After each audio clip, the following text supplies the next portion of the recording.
The following is an Eagle Media Sports presentation.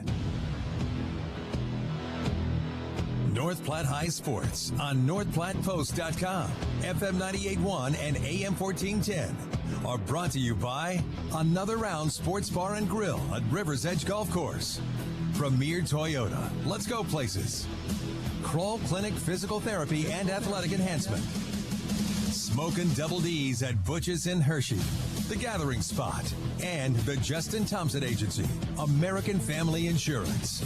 Today's game also brought to you in part by the D&N Event Center, Mid-Plains Community College, Runza, Great Plains Foot and Ankle, Farm Bureau Financial, Larry's Glass, Dave's Place, Puro Clean, Bill Summers Ford Honda Lincoln Nissan, Great Plains Health, Great Plains Health Sports and Therapy, Great Plains Health Home Care Equipment, and Shelter Insurance, Pete Falls and Brent Rogo. Watch today's game live at NorthPlattePost.com. Brought to you by WB's Fun Center and Brigham's. Here's the voice of the Dogs, Paxton Gordon.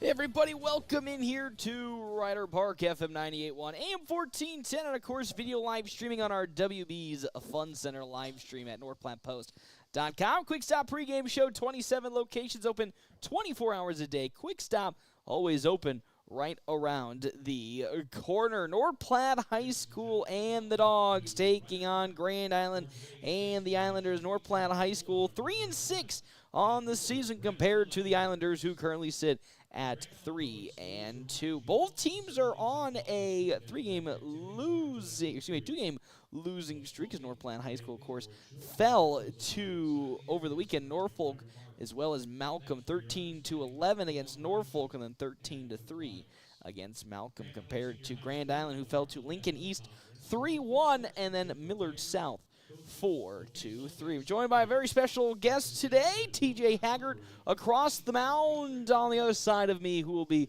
joining me for today's festivities. And you got to feel a little sad after what happened over the weekend. We, of course, knew the Malcolm game was, you hate to see an automatic loss, but with how great Malcolm is, you never really foresaw anything going the way of North Platte High School, barring any, Herculean miracle. But that Norfolk game, to be honest, probably should have been a victory in the Dogs' back pocket.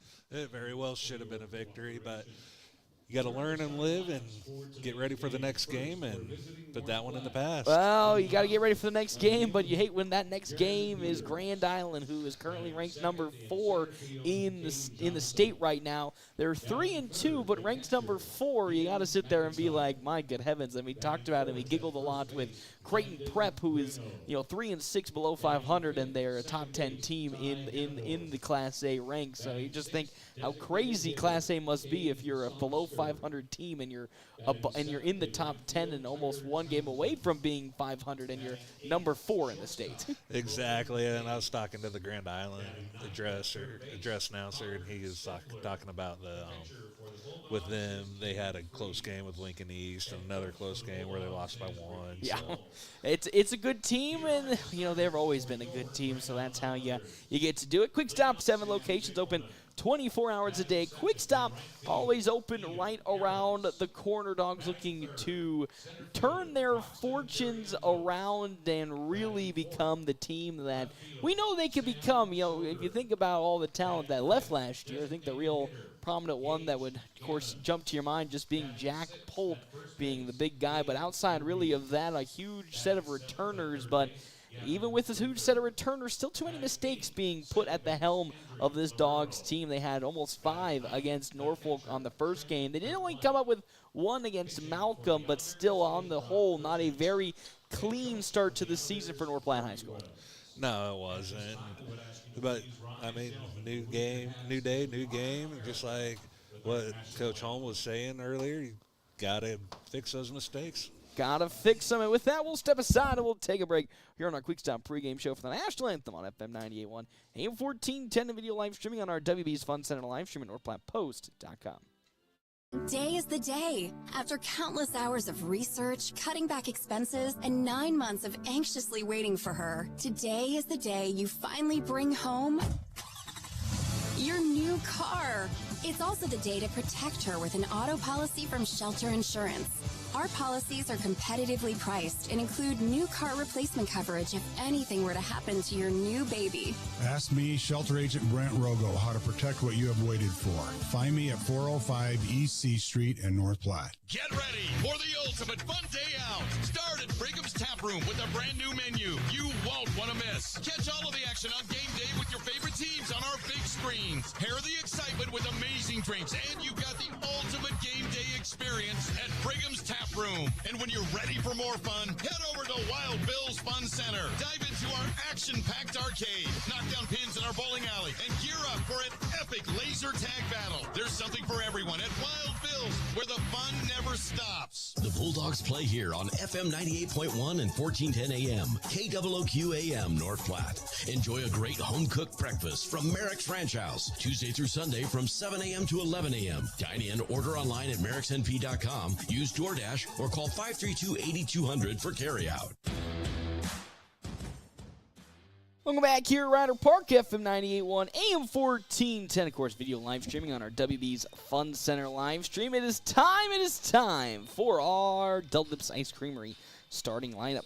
Double Dips Ice Creamery in the historic Canteen District of North Platte offers 24+ different flavors of hand-dipped ice cream served in a variety of ways. Leading off for the Dogs, Jackson Peters in left field with Caden Johnson in center. Dean McIntyre, of course, behind home plate catching. Landon Greeno at first. Ty Hanneborg at second. Good to see Ty back after his one-game little vacation. Cade Songster, the designated hitter, with Tyler Townsend in right field. Logan Hayes at shortstop with Connor Stifler at third, and then Cade Freeze on the mound. For Grand Island, Sam Dinkelman at shortstop, Ian Aarons in right field, Broxton Barrientos in center, Sam Schroeder at left field, Gage Gannon, designated hitter, Gabe Ruiz at first, Gavin Ruther at third base, Andrew Lorero at second with Trent Verplank catching, and then Brock Cushing on the mound for Grand Island and the Islanders. As for their statistics on the mound today for starting pitcher Brock Cushing, as we pull up his stuff for a little wee second. Again, this is a very strong Grand Island team, 3-2 on the year, coming in with a record that puts them number 4 in all of Class A. For Brock Cushing, 2.80 ERA. He is 0-1 in his one game that he has seen. He went 5 innings, gave up 6 hits, 2 earned runs, 4 strikeouts, as well as giving up a singular home run. As Jackson Peters will be leading off for North Platte High School to start today's game. It'll be interesting to see how the Dogs can bounce back after one game where the bats seemed to come alive, and then the next game looked like they fall silent as first pitch into Jackson for Peters is there for strike number 1. It's 0-1 the count now from Brock Cushing. As Cushing with his wind-up delivers another one, and that one is swung on and missed by Peters. Very interesting North Platte High School constructed roster with some good seniority that you've known for a long time, and then still so many new, fresh faces to the program. The 0-2 pitch.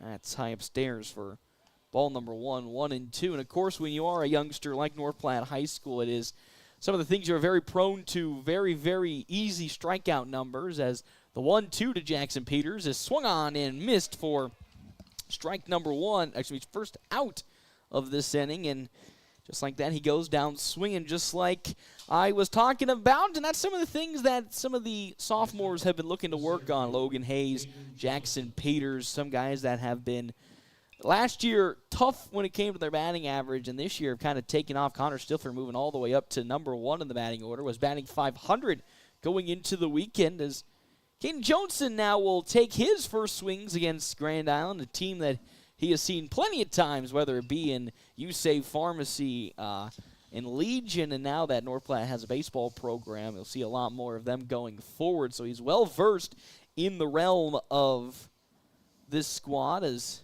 first pitch was outside for ball 1, but in there for strike number 2. Of course, it's 3:59 outside. 3:59 with a beautiful weather situation today in Grand Island, around 55 degrees. That's a little hopper on over to Dinkelman at short throw to first in time for out number one. Of course, our time and temp brought to you in part by Lindemeyer Law Office. Call them today for all of your law needs. As a quick 2-up, 2-down for North Platte High School early on in this top of the first inning, as Dean McIntyre will take his first attempts today. Had a couple of big hits against Norfolk, as well as Malcolm, as he skies one up, but it will fall foul right behind the grandstand for ball number one. As Dogs trying to get a hit on one Brock Cushing. His next pitch is down low, ball 1-2. Dean McIntyre 1-1 with 2 down early on in this top of the first inning. Cushing's 1-1 pitch. Fastball that swings outside for ball number 2. It's 2-1 the count now. As Cushing gets the sign in from Verplank and fires away. Fouled back to the netting for a quick back 2-2 count.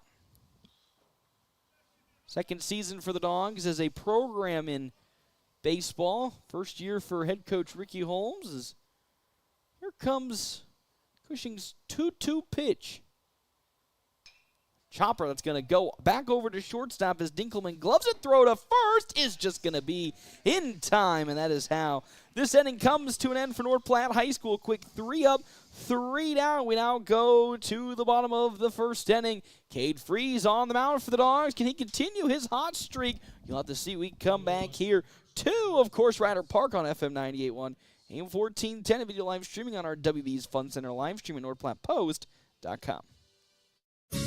Every step should feel great, but if foot pain, bunions, heel spurs, or injuries are slowing you down, Great Plains Foot and Ankle Specialists is here to help. Their expert team of doctors provide top-notch care, from routine foot health to advanced treatments and surgery. Whether you're an athlete, always on the go, or just tired of aching feet, they'll get you back on your feet pain-free. Step into comfort. Call Great Plains Foot and Ankle Specialists today, or see them online at gpfootandankle.com. Hannah is at the library, and she brought Runza onion rings. They're very crunchy, and crunchy is loud. That's the double-dipped breading talking. The way we make it, the way it makes you feel. Runza makes it all better. Buying a car is not always the most pleasant experience, but it doesn't have to be that way. A quarter of a century. That's how long Premier Toyota has been in the North Platte community, delivering a car buying experience that's friendly, easy, and fun. Check PremierAutoplex.com first, then stop by 2600 South Willow Street in North Platte. See Premier Toyota for your next new Toyota or pre-owned vehicle. Premier Toyota at PremierAutoplex.com, just south of I-80, North Platte. Welcome back here, Ryder Park, bottom of the first inning, FM 98.1, AM 1410, and of course, video live streaming on our WB's Fun Center live stream, NorthPlattePost.com. Cade Freeze on the mound for North Platte High School in his 2 appearances so far. 2-0 record has yet to give up a single one. Is, TJ Haggard, you might say that Cade Freeze, which I wouldn't say is quite a shock, but is a nice, pleasant surprise being so far this season the Bulldogs' best pitcher. As we say that, he plinks the first batter he sees, Sam Dinkelman, and with that, he'll make his way on over to first following a hit by pitch. So the Castor curse lives on, and we'll see what Cade Freeze can do now with the runner in first base. Sometimes you just got to get it out of the way. Yes, and of course, and no offense to all the teams that North Platte has played so far, Freeze has played some of the teams that have been near the bottom of the pecking order. So he's now getting as technically deemed the ace of this program, with Easton Jones being out with his injury, up against a very, very strong 4th-ranked Grand Island team. Well, and Coach Helm also said that he has worked very hard in the weight room this winter and gotten ready for the season. And again, it's a nice surprise also as there's a quick pick off the first for Dinkelman. The Dogs don't have many left-handed pitchers this season. Of course, two, Landon Greeno and of course, Cade Freeze. The other one would have been Ty Robinson, but Robinson only there for the Legion season as the next pitch is going to be rocked into left field, falling right in front of Jackson Peters. And there is Ian Aarons getting on with a single for Grand Island as there's now 2 runners on the base pads already to start this game off. Our timeout score is brought to you in part by Kevin McGann and the Fortify Group. You can check out Kevin McGann and the Fortify Group at his location, 621 South Dewey, Suite B. Broxton Barrientos, another player that has been a prominent name for FMBO Nationals fans as they have seen Barrientos for quite a long time. As 2 runners on here in this bottom of the first inning for Grand Island and the Islanders is the first pitch from Cade Freeze down low for ball number 1. Barrientos, 375 batting average, 6 RBIs, 2 doubles, and a home run. As get ready for the next couple of pitches from Cade Freeze. 1-0 the count now. He'll take the glance at second and deliver. That one fouled right back to the grandstands for strike number 1. Of course, Freeze saw predominantly most of his time last season at the juniors level, so getting his first real senior level varsity starts and experience, and as you said, worked super hard this offseason, not only in the weight room, but on the fundamentals of his pitching. As the next one from Freeze down low for ball number 2. It's 2-1 the count now. Nobody out. 2 runners on for Grand Island at second and first. Aarons at first. Dinkelman at second for the Islanders. As we were talking about the left-handers, it's funny watching some of these teams. They got 4, 5, 6 of them, and we got 2. We got 2 as the next pitch is down low. 3-1 from Cade Freeze. And it's always good to have a healthy mix of that. And I think the problem is there's not really any in the reserve or relief role. I think that's where the most prominent issue becomes for the Dogs is they have majority righties, and don't blame them. That's what the world majority is the 3-1 is swung on and missed by Barrientos for strike number 2. It's 3-2 the count now with 2 runners on and nobody out. Huge getting an out right here. As with this full count pitch, Cade Freeze trying to find the first out of this inning and avoid getting the bases loaded. The 3-2. That one skied into center field. Johnson trying to get underneath it. He does so, and tagging up at second. Great throw from Caden Johnson, but won't be in time as Sam Dinkelman's going to tag up and go on over to third base. So 1 out now in this bottom of the first inning, but there he is out in center field yet again. Caden Johnson with that range, not only able to collect the out, but also to really stop any potential runs after that. That has really been recently his biggest upside for Caden Johnson has been that arm has really gotten so much better over the years. We knew he was fast. We knew his hitting was really good, but that arm has just gotten better and better every single year out in center. And our outfield is pretty quick. I mean, all the way around. Probably might be one of the fastest in the state right now. Not just granted by the steals this team has, but just how versatile they are out there. As Sam Schroeder now comes up to bat with runners at the corners and 1 down for the Islanders in this bottom of the first inning. That off speed will go out far and wide for ball number 1.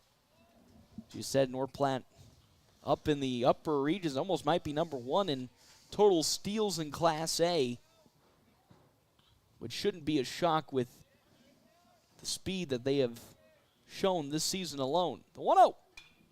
Well, Coach Holm is going to, he gets you on the bases, you are going to be running. I would be more shocked if he didn't do that. Coach Holm, it's his life or death right there. He'll live and die by the stolen bases. It's cost them some runs, but also has given them opportunities as that's fouled off from Schroeder. 1-1.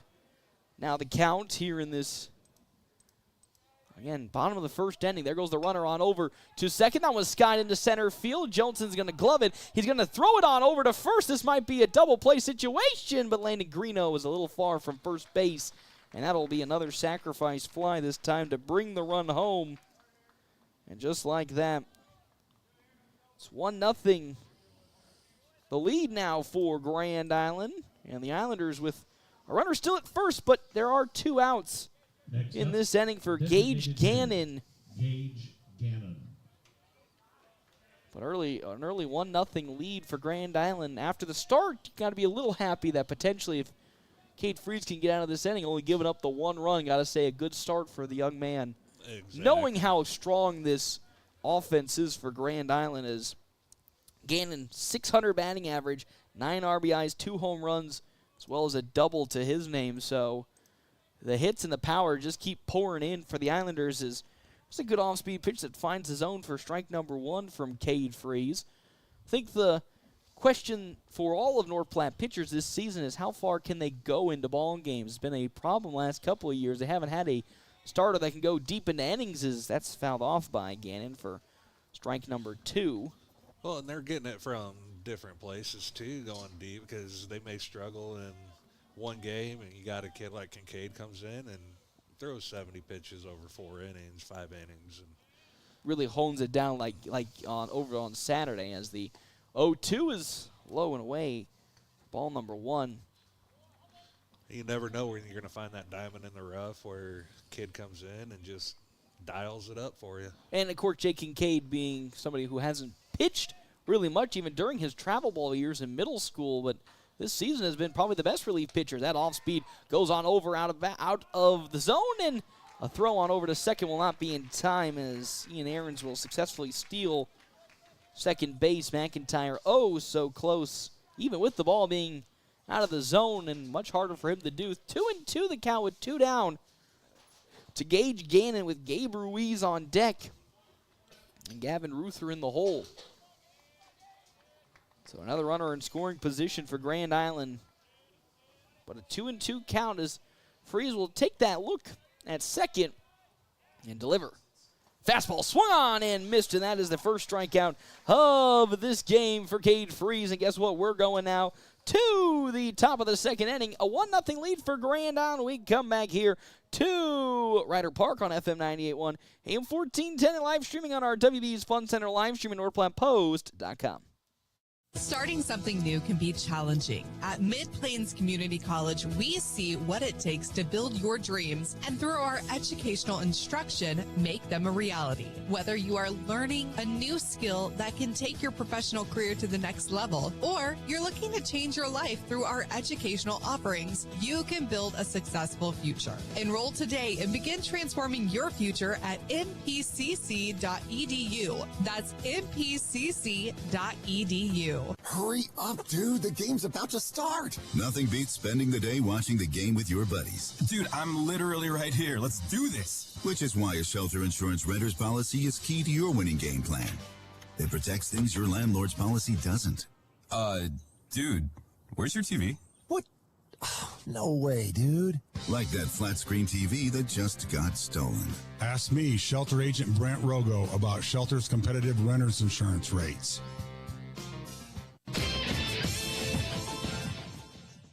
Welcome back here, Ryder Park, FM 98.1, AM 1410, and of course, video live streaming on our WB's Fun Center live stream at NorthPlattePost.com. Our happening breaks are brought to you in part by Kevin McGann and the Fortifying Group. Check out Kevin McGann and the Fortifying Group at his location, 621 South Dewey, Suite B, as well as our other sponsors for today's game, Premier Toyota. At Premier Toyota, just south of I-80 in North Platte, they invite you to stop out and take a test drive today of all their new and pre-owned vehicles to find the best for you. As well as another round bar and grill where fun meets fine dining. As first batter that will step up to the plate here in this top of the second inning against Brock Cushing is going to be Landon Greeno. Old Reliable had a great game against Norfolk where he put a couple of big hits and big runs across before getting a little colder during Malcolm. Can he start the hit brigade for North Platte High School here against Cushing and the Islanders? As the next pitch from Brock Cushing is down low for ball number 1. Ty Hanneborg on deck with Cade Songster in the hole. Of course, Hanneborg not present during the Malcolm game after being ejected. That There's one hit into right field by Landon Greeno, and you almost can breathe it into existence when you need something to get jump-started offensively. Landon Greeno always seems to magically make his way up to the plate and get good results for North Platte High School. Very solid hitter, too. I mean, probably one of the best ones on the team right now. This season, Landon Greeno has been a strong component. And then also Ty Hanneborg, who over the years, just like Landon Greeno in terms of the defense, been spectacular, but his hitting has been taking a much better turn the last couple of seasons. 381 batting average with 10 RBIs. That is tied for most on the team with actually Dean McIntyre, as Hanneborg fouls that off for strike number 1. If I told you that this season Dean McIntyre would be the leading RBI, or at least tied for the leading RBI leader, would you have agreed with that, or at least thought that might have been a possibility? Oh, I'd agreed 100% with that. Seeing him early travel ball and stuff, I mean. You knew he was going to be a special hitter, as that pitch from Brock Cushing down low for ball number 1 to Ty Hanneborg. I think always the question with Dean McIntyre is can he rein in that thirst for the power hit? Because if he can become a catcher that not only can hit for the power but also get one into center field just for a single, that really would turn him into an all-around scary threat. As pickoff attempt at first will get Landon Greeno back. So 1-1 the count here in the top of the second inning. Nobody out, one runner on at first being Greeno. As Cushing now, the right-hander, will take his glance at first again and deliver the next pitch to Ty Hanneborg. That one rocketed into left field as it gets right past Ruther, and that is another hit for North Platte High School, which will accrue themselves to, you guessed it there, Mr. Haggard. That's the now third hit for North Platte High School already in this ball game, and are kind of looking to put themselves in a good position here against Grand Island early on. Nobody out for the young freshman Cade Songster to come up to bat. Had his lone hit come against Norfolk late in the game that led to a couple runs coming across. Almost had his second, but Brody bounced off. Brody Pittner had his hit bounce off of Songster's foot. I'd like to see Songster right here. Oh, he looks to lay the bunt down. Beautiful looking bunt. Throw on over to third will unfortunately be in time, but you couldn't have asked for a better bunt from young Cade Songster. He'll reach on a fielder's choice, but they will get Landon Greeno out at third. Only thing you could ask for is maybe a little further out there, but still a good bunt. I mean, we of course, when the young guys, that's one of the things that everybody really has trouble with, has been bunting. Of course, with the youth, everybody's looking for big power to get their ways going, but the lost art of the bunt. That's why we love Landon Greeno so much, because he can almost do anything is called upon him super well at the plate, as the pitch into Tyler Townsend is fouled off for strike number 1. It's 0-1 the count now. Townsend, of course, in right field today. Following Townsend, Logan Hayes, then Connor Stifler, then back to the top of the order for North Platte High School. Love to see some of these kids work the counts a little bit here, get the pitcher count higher than what it should be, and hopefully get in their bullpen early.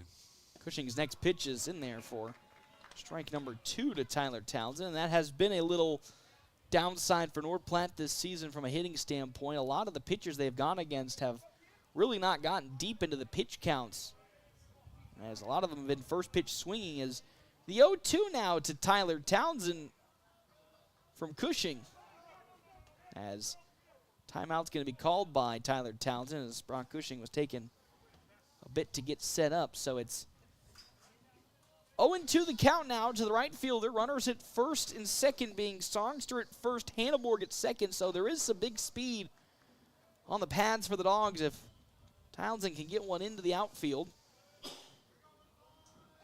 And there's looked to be a potential pickoff attempt, but it gets gets Ty Hanneborg back in time. As still an 0-2 count.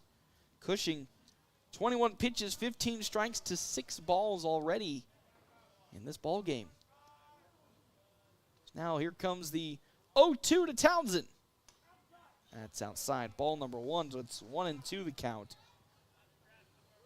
for one Tyler Townsend this season. Townsend, 250 batting average, 2 RBIs, no extra base hits on the season.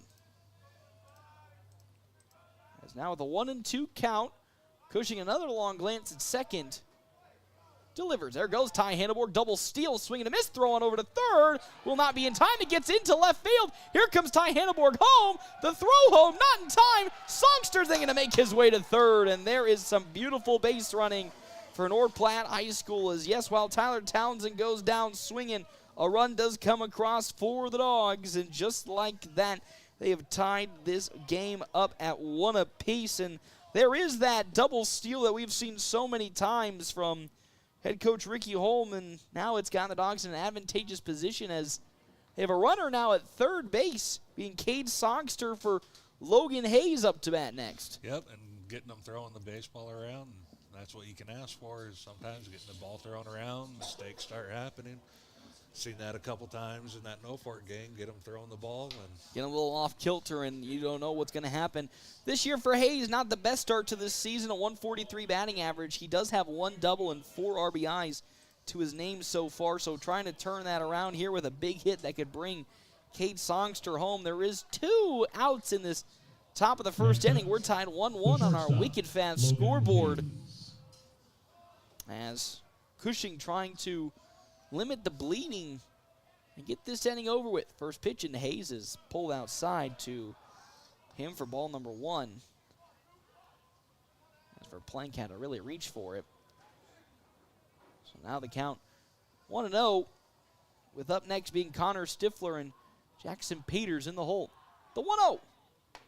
Another one that a little closer to hitting Logan Hayes, but 2-0 now, the quick count from Brock Cushing in this top of the second inning. As the 2-0 pitch, foul tipped into the glove for Plank for strike number 1. It's 2-1 with 2 down. As the Dogs trying to bring Songster home, who's just a few feet away at third base. As the 2-1 count on its way. Pops sky high. Getting up underneath it there is Dinkelman as he calls off the Dogs and gets there and gloves it for the final out of this inning. But not before a run comes across for North Platte High School.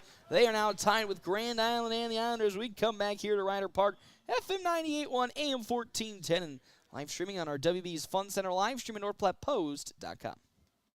Are you in the market for a new or pre-owned car, truck, or SUV? Look no further than Bill Summers Ford, Honda, Nissan, Lincoln for your next vehicle. Look online 24/7 at BillSummers.com. Bill Summers is Western Nebraska's leasing headquarters, and they have aggressive financing to get you into the vehicle you've been dreaming of. Check out all the inventory at BillSummers.com anytime. Bill Summers Ford, Honda, Nissan, Lincoln, where families are our business. Highway 83 and Walker Road in North Platte, and online 24/7 at BillSummers.com.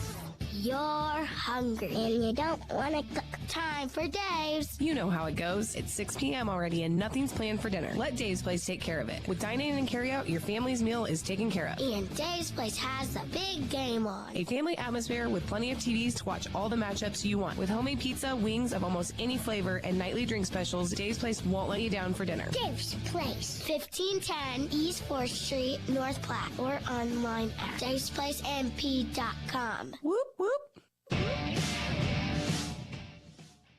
Welcome back here to Ryder Park, FM 98.1, AM 1410, and of course video live streaming on our WB's Fun Center live stream at NorthPlattePost.com. Bottom of the second inning, North Platte tied with Grand Island and the Islanders 1-1 on our Wicked Fast scoreboard. Have you downloaded the My Phillips 66 app yet? If not, you're missing out on so much savings with Wicked Fast. As well as our half-inning sponsor, of course, being one Kevin McCann in the Fortifying Group. You can check him out where he helps Nebraska families, farmers, and businesses for more than 50 years. As well as Justin Thompson Family Agency with American Family Insurance. And check out him today for all your insurance needs. That's Cade Free's second inning of work as he'll be facing off against Gabe Ruiz for the first time today. And a very familiar and very scary name for North Platte High School fans and Legion fans, as Reese has been a thorn in the side for the programs for the last couple of seasons. That goes out to Tyler Townsend in right field. He gets up underneath it, and he gets there and gloves it for out number 1. Townsend, of course, had a tough game, number 1, against Norfolk out in right field. A couple of big errors that resulted in Tommy Haggard getting the start in the second game against Malcolm. Already off to a much better performance here, and that's what you just want to see, especially in terms of the confidence from some of these players is, yes, you're going to have a game or two that's going to probably be one of your worst games you've ever had, but it's how can you bounce back. And that's what I love about this Bulldog team is no matter how bad a game goes, they're always still in it, and they're always bouncing back, looking to do better. As Kevin Ruther up to bat, and he'll see ball number 1 from Cade Freeze. Freeze up to 18 total pitches, 10 strikes, and 8 balls in this opening frame of the game. There's the 1-0. Fouled back behind our press box for strike number 1. It's 1-1 the count now in the bottom of the second inning. Following Ruther, Henry Lorero, and then Trent Verplank for Grand Island. As the lefty, Cade Freeze, will get the sign from McIntyre and lined up for his 1-1. That one just a bit outside there. Ball number 2, 2-1 the count. But like you were saying about the errors, get them cleaned up. You can compete with anybody in the state. Yeah, and that's, again, we saw that last year. We saw that with the Legion team. And even that Legion team was below 500 by 6 or 7 games going into Nebraska Land days. As next pitch from Freeze is around the knees for strike number 1. And they worked their way all the way back to a state tournament bid. And the Bulldogs in their first season in Class B were just a couple of maybe good hits away from beating Gretna East and going to a state tournament bid as well. As the 2-2 from Freeze. Swing and a miss. Second strikeout. Beautiful pitch from Cade Freeze. And that's out number 2 in this bottom of the second inning for Henry Lorero to come up to bat. And, of course, we know, every team will go to districts this year, as always. But it's about taking the lumps early and learning from those mistakes to be a better team going forward, because we just always know how competitive Class A as a class is. In every sport, a little hopper on over to Logan Hayes. Good glove throw to first. In time. 1-2-3. Bottom of the second inning. Cade Freeze is wheeling and dealing. We'll come back top of the third. Can the Dogs take the lead? We come back here to Ryder Park on FM 98.1, AM 1410, and of course video live streaming on our WB's Fun Center live stream at NorthPlattePost.com. Spring is here. The sun is shining, flowers are blooming, and every time the wind blows, you feel it inside. And that foggy glass? No, that's not morning dew. It's a sign it's time for an upgrade. Good news. Larry's Glass in North Platte, a locally and veteran-owned business, has the expertise to upgrade those old windows with crystal clear views and energy efficiency to keep your home comfortable all year round. Enjoy spring without the indoor breeze. Call Larry's Glass today or stop by 211 West 5th in North Platte, where quality meets clarity. Great Plains Health Orthopedics in North Platte is ready to serve you with board-certified orthopedic surgeons and a team of medical professionals who specialize in hip, knee, and shoulder joint replacements and revisions, minor to complex hand injuries, sports medicine for both the serious athlete and the weekend warrior, new and innovative operative and non-operative procedures, and work-related injuries. Same-week appointments are available. Call Great Plains Health Orthopedics today. Your health is our mission. Great Plains Health.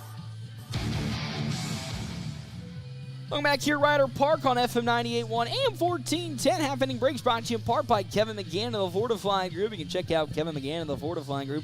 His location, 621 South Dewey Suite B, helping Nebraska families, farmers, and businesses for more than 50 years.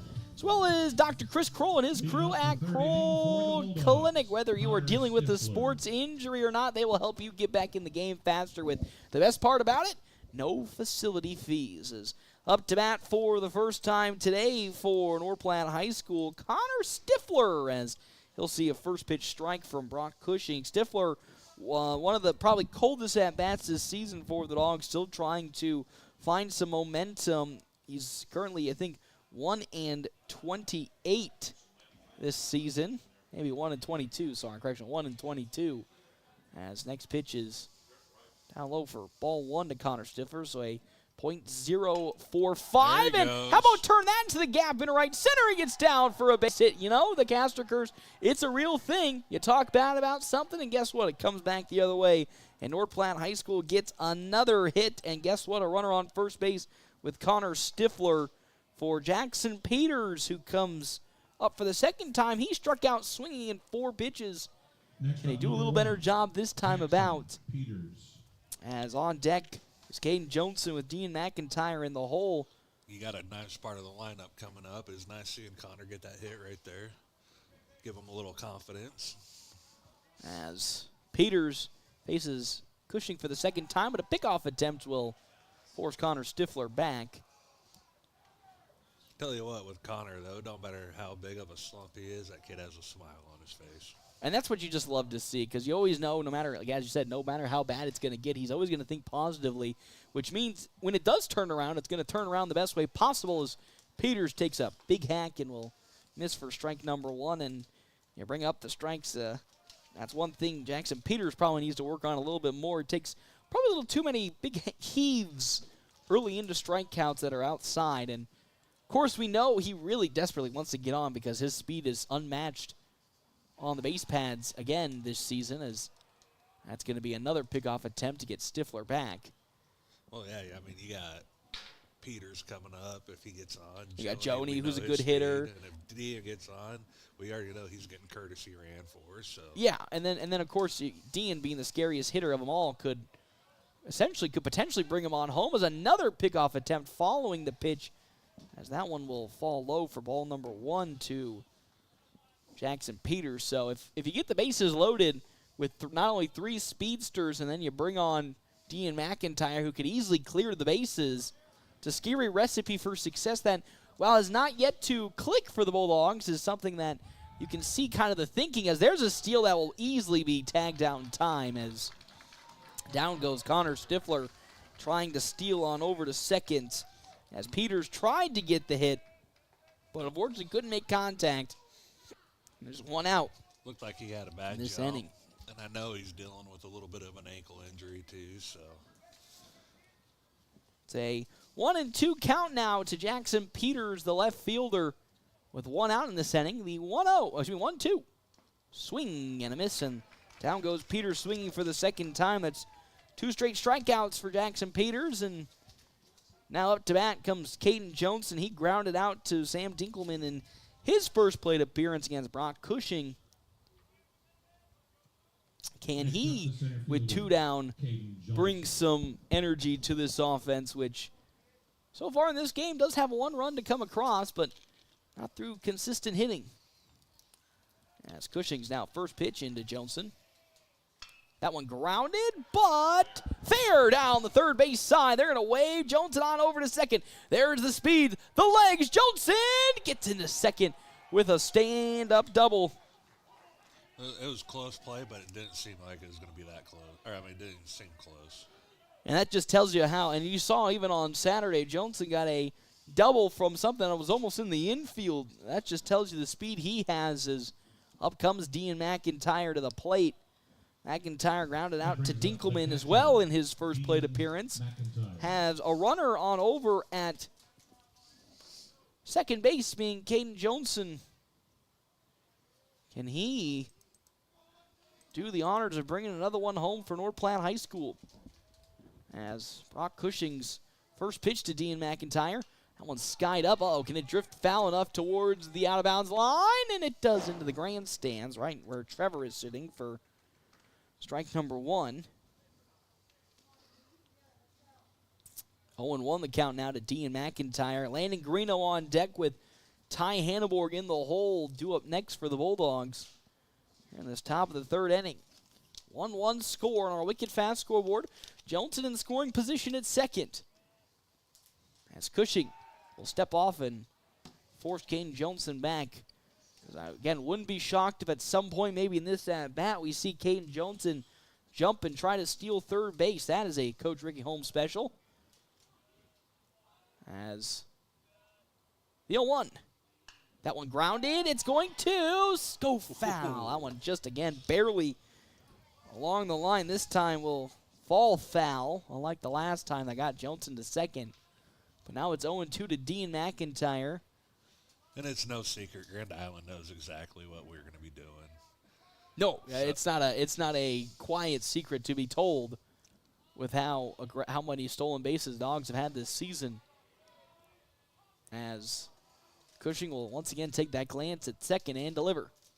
Swing and a miss, and down goes Dean McIntyre swinging, and that is how this inning will come to an end. The Dogs had an opportunity to bring one run home. They just couldn't come through with it. We now go to the bottom of the third, tied 1-1. We come back here to Ryder Park on FM 98.1, AM 1410, and live streaming on our WB's Fun Center live stream, NorthPlattePost.com.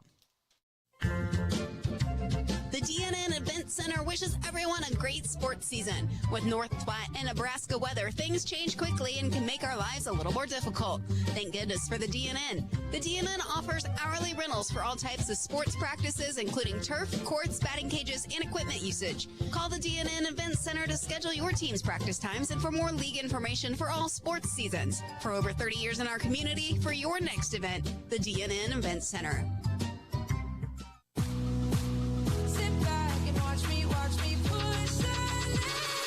Hi, this is Dr. Chris Kroll. At Kroll Clinic, we specialize in all areas of rehab, from daily aches and pains to sports injuries, motor vehicle accidents, or post-surgical care. We're the area's premier facility for concussion recovery. Visit us at KrullClinic.com, that's KRULL Clinic.com, or come visit us at Westfield Shopping Center in North Platte. We are committed to getting you back in the game of life without those annoying facility fees.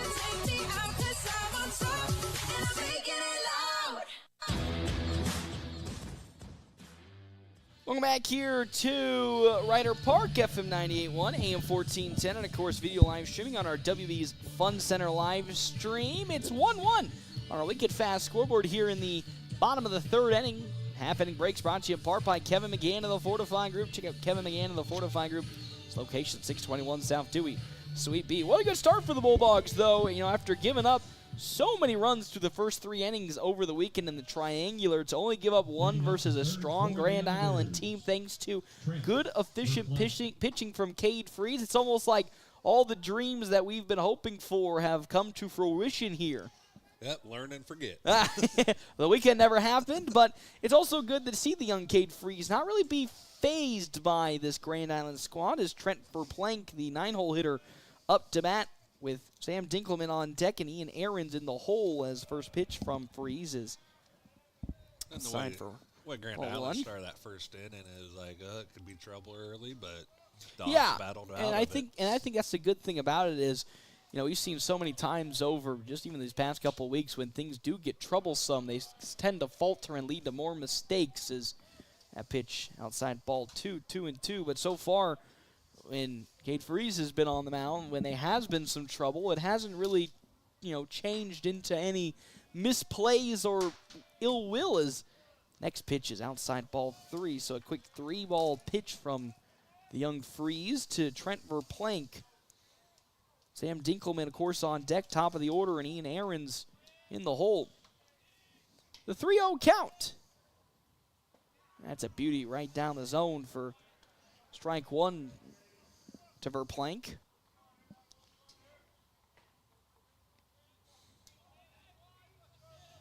Freeze will continually get the sign in from Dean McIntyre, and here comes the next one. That's ball 4. As on over to first base, there goes Trent Verplank, and Sam Dinkelman, who started things off for the Islanders after getting hit by a pitch, will now trot up to bat. As a runner at first base being Trent Verplank. Sam Dinkelman. As Dinkelman, just like earlier, trying to get some more runs across for Grand Island, as Freeze's first pitch into Dinkelman is there for strike number 1.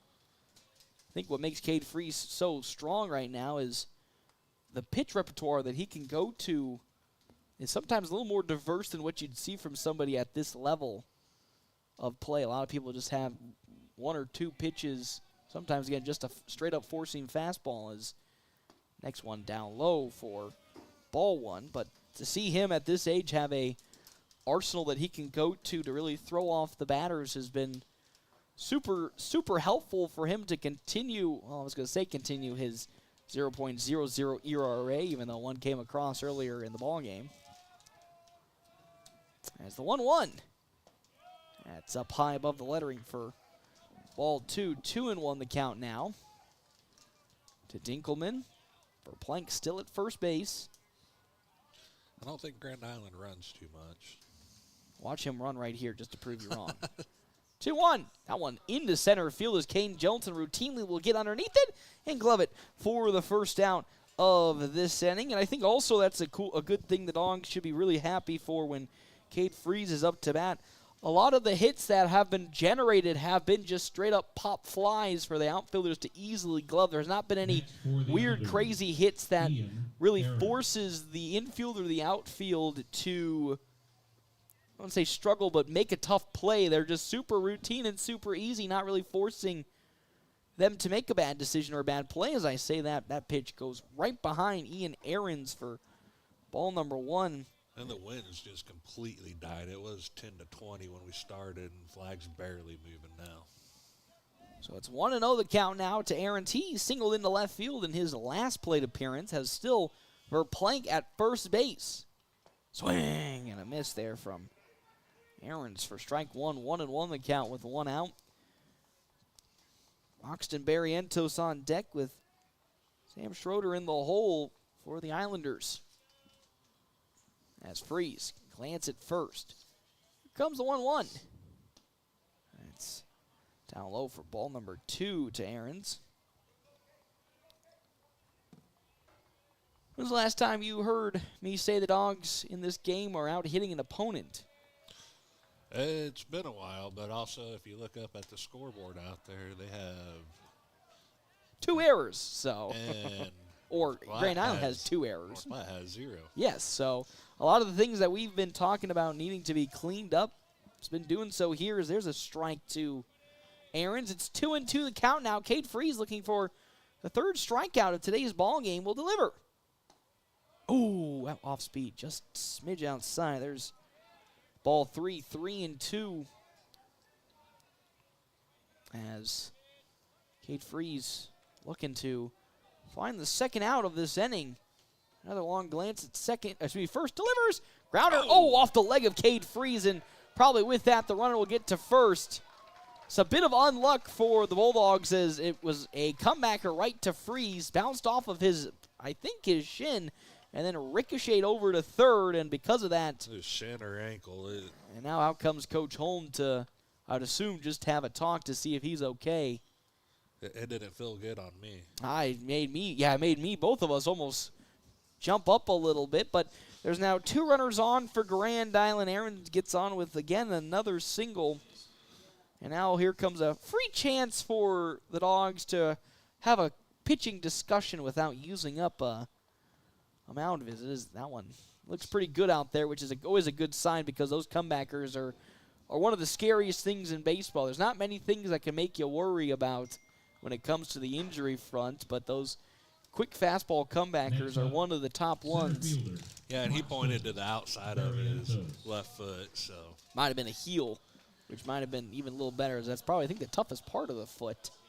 As Barrientos, who flew out to Caden Johnson, now comes up to bat with 2 runners on the base pads. Verplank at second, and on over at first being Ian Ahrens. Is that first pitch to Barrientos is outside for ball number 1.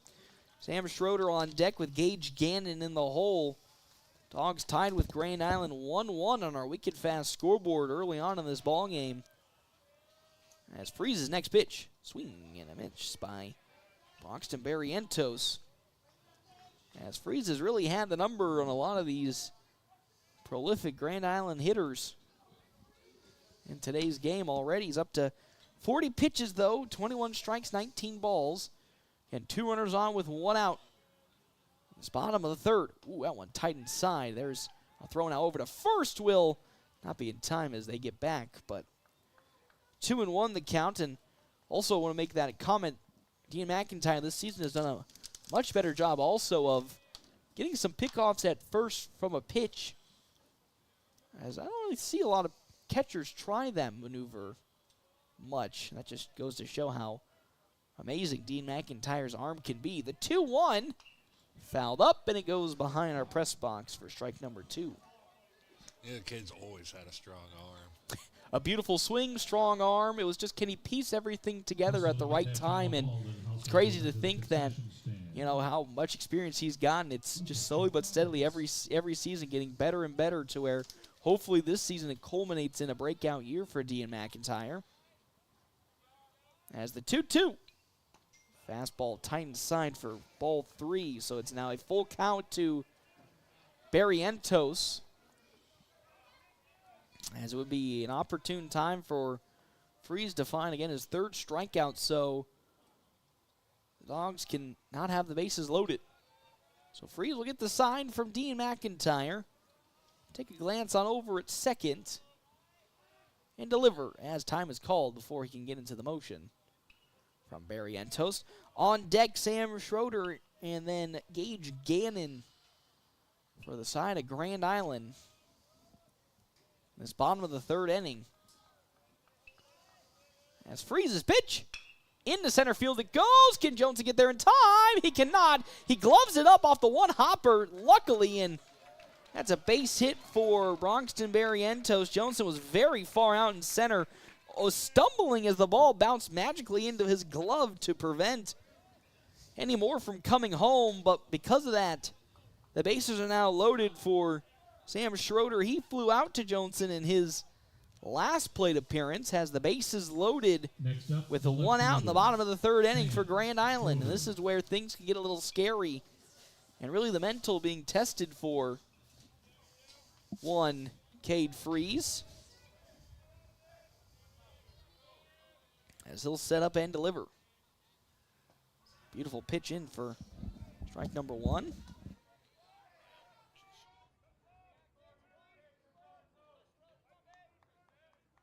As 0-1 with one out, Freeze will now take a breath and deliver the pitch into the batter. Oh, goes wide to Schroeder for ball number 1. It's 1-1 the count now.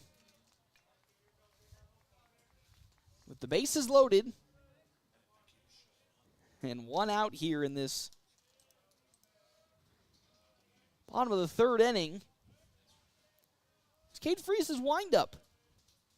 Ooh, down low for ball 2. It's in the dirt. Good save and stuff from Dean McIntyre, so it doesn't get any more dangerous and skirt away for a free run. But again, with that 2-1, now the count with the bases loaded, bottom of the third inning for Grand Island. 2-1. That goes into center field. Johnson racing to get up underneath it. He'll call it off. Picked up by Johnson. Throw on home to the cutoff man, Cade Freeze. It's not in time, so a sacrifice fly from Sam Schroeder will drive a run home. And with that, it's now a 2-1 lead in favor of Grand Island. For Gage Gannon to appear. Struck out swinging in his first plate appearance. Gage Gannon. As Grand Island retakes the lead, 2-1. Runners at second and first. Barrientos at first. Aaron's at second as Freeze delivers.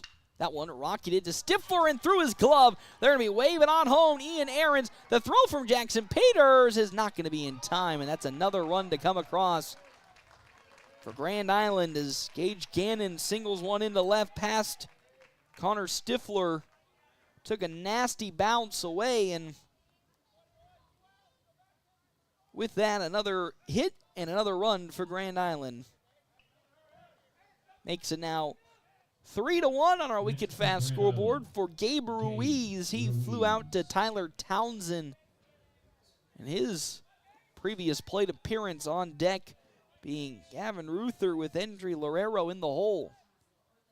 That one skied out to left field. Jackson Peters is there, and he gloves it. And that is how this inning comes to an end, but not before 2 runs do come across for Grand Island. They take the lead 3-1 when we come back here to the top of the 4th inning on FM 98.1. AM 1410 and video live streaming on our WB's Fun Center live stream at NorthPlattePost.com. At Every step should feel great. But if foot pain, bunions, heel spurs, or injuries are slowing you down, Great Plains Foot and Ankle Specialists is here to help. Their expert team of doctors provide top-notch care, from routine foot health to advanced treatments and surgery. Whether you're an athlete, always on the go, or just tired of aching feet, they'll get you back on your feet pain-free. Step into comfort. Call Great Plains Foot and Ankle Specialists today, or see them online at gpfootandankle.com. Runza's Barbecue Bacon Swiss Burger is for barbecue lovers. I respect barbecue. That's great, Carl. No, you don't understand. The balance of sweet and smoky barbecue sauce, the crispiness of the bacon, the way Swiss cheese just melts over everything. It's an art form. So you approve? I'm having a moment here. Try the Barbecue Bacon Swiss Burger at Runza, because from the way we make it to the way it makes you feel, Runza makes it all better. The Bulldogs play here on FM 98.1 and 1410 AM, KOOQ AM North Platte. Enjoy a great home-cooked breakfast from Merrick's Ranch House, Tuesday through Sunday from 7 a.m. to 11 a.m. Dine in, order online at merricksnp.com, use DoorDash, or call 532-8200 for carryout. Welcome back here, top of the fourth inning, FM 98.1, AM 1410, live streaming on our WB's Fun Center live stream, NordPlattePost.com. Landon Greeno up to bat for the Dogs. He singled into right field to his last plate appearance. Our half-inning breaks are brought to you in part by Kevin McGann and the Fortifying Group, located at 621 South Dewey, Suite B. As well as our other sponsors for today's game, Smokin' Double D's at Butch's in Hershey, where they're locally owned and operated, bringing their meats to low and slow cooking to bring you award-winning barbecue. As next pitch from Brock Cushing, outside ball 2. It's a quick 2-0 count to Landon Greeno, as that'll fire back with a strike in the zone. 2-1 now on deck for the Dogs. Ty Hanneborg, Cade Songster in the hole. As he'll turn one, but foul it off for strike number 2. It's 2-2 the count now to Landon Greeno from Brock Cushing. Both teams content with the pitching so far, so not seeing really any action for either side. Here comes a 2-2 pitch. Outside, ball 3, and Greeno has worked it back full. A leadoff walk would be big for the Dogs yet again, with Hanneborg up next. The 3-2. Outside, ball 4, and Landon Greeno takes a stroll on over to first base to put a runner on for Ty Hanneborg. Singled in the left in the first plate appearance today for Hanneborg. Of course, got ejected in the Norfolk game in the top of the 7th, or excuse me, bottom of the 6th inning. No, it was top of the 7th. He got ejected and then missed the Malcolm game. Ty Hanneborg. As he now will look to continue with some good offensive production numbers and move Greeno to second, as he'll step back into the batter's box and get ready to go against Cushing. First pitch into Hanneborg. In there, strike number 1 on a fastball. 0-1 the count. Nobody out. 3-1 lead on our Wicked Fast scoreboard. 3 runs, 4 hits, 2 errors for Grand Island. 1 run, 3 hits, no errors for the Dogs, as that's inside for a ball. Almost got away from Verplink. And with that, the count will move to 1-1. Wind's starting to pick up a little bit more after being calm for a while. 1-1. That one's skied in the right field, trying to get underneath it is Aarons, but it will pull foul for the second strike of this at-bat. 1-2. Nobody out. A runner at first being Landon Greeno on our Wicked Fast scoreboard. Have you downloaded the Mike Phillips 66 app yet? If not, you're missing out on so much savings with Wicked Fast, located across from the Do It Center in North Platte. 1-2, nobody out to the second baseman. Cushing with his windup. That one going into left field. It's going to be hanging into the air as Barry Entos gets underneath it. Ty Hanneborg with some good contact, but the ball just hung way too long, and it's gloved up by Barrientos, and just like that, there's one down now in this top of the fourth for Cade Songster. Reached on a fielder's choice in his last plate appearance. He, of course, tried to bunt his way onto the base pad, but unfortunately, he did get on, but got Greeno out at third as he'll see a fastball in the zone for strike one. It's 0-1 now. On deck, Tyler Townsend with Logan Hayes in the hole for the Dogs. Still one out in this top of the fourth as Cushing delivers. Up it goes into the heavens. Trying to get underneath it is Verplank, but it will just fall foul for strike number 2 to Cade Songster. This season for Songster from a hitting standpoint, .214 batting average, 1 double, 4 RBIs for the young man. As it's now 0-2 the count with 1 out here in this top of the fourth as Cushing winds it up. He pulls one into the high infield and gloved up by Gabe Ruiz at first base for out number 2. So Landon Greeno still stranded at first base for Tyler Townsend. He struck out swinging last time for North Platte High School. Now facing Cushing for the second time, as on deck is Logan Hayes, Connor Stifler in the hole. First pitch is from Cushing into Townsend. Outside, ball 1. 3-1 lead for the Islanders, top of the fourth.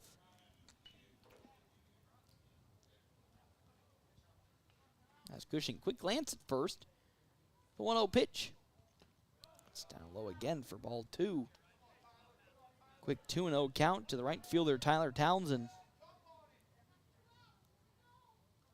As the Dogs trying to bounce back after giving up 2 runs and inning and go. Turned on, but it'll drift its way into foul territory for strike number 1 of this at-bat. As home plate umpire Take that foul calling ball for back a to ball. the concession stand. Get a quarter from Gannon Travel. 2-1 the count now to Townsend. Greeno still on over at first. Here's the pitch. Turned on again, this time in reachable territory as Gabe Ruiz trying to get there in time, but won't. And what was a 2-0 count for Tyler Townsend has now been worked to a 2-2 count. As Townsend trying to avoid the inning coming to an end. With, again, a runner on the base pads being Landon Greeno at first. As Cushing will shake off a pitch and now deliver said 2-2. That one bouncer going to be picked up by Lorero, and he'll step on second himself, and that is how this inning will come to an end. The Dogs didn't have a runner on yet again, but were unable to capitalize on it. We go to now the bottom of the fourth inning, 3-1 lead for Grand Island. We come back here to Ryder Park on FM 98.1, AM 1410, live streaming on our WB's Fun Center live stream at NorthPlattePost.com. Looking for midweek fun? River's Edge Golf Club has you covered. Wednesday, test your knowledge at Trivia Night, kicking off at 7 p.m. Gather your team and show off those brainy skills. Thursday, it's Burger Night. Buy one delicious, juicy burger and get the second half off. Now that's a deal worth swinging for. And with the weather warming up, it's the perfect time to hit the greens. Call now to book your tee time. River's Edge Golf Club, where good times and great golf meet. North Platte and beyond, your home just got safer and more comfortable. Great Plains Health Home Care Equipment has what you need, from wheelchairs to lift chairs, mobility scooters, and more. Conveniently located at 220 West Leota Street, Suite 1, right next to Great Plains Urgent Care. Their expert team is ready to help you move with ease. Call 308-568-8510 today and take the first step toward comfort, independence, and a better quality of life.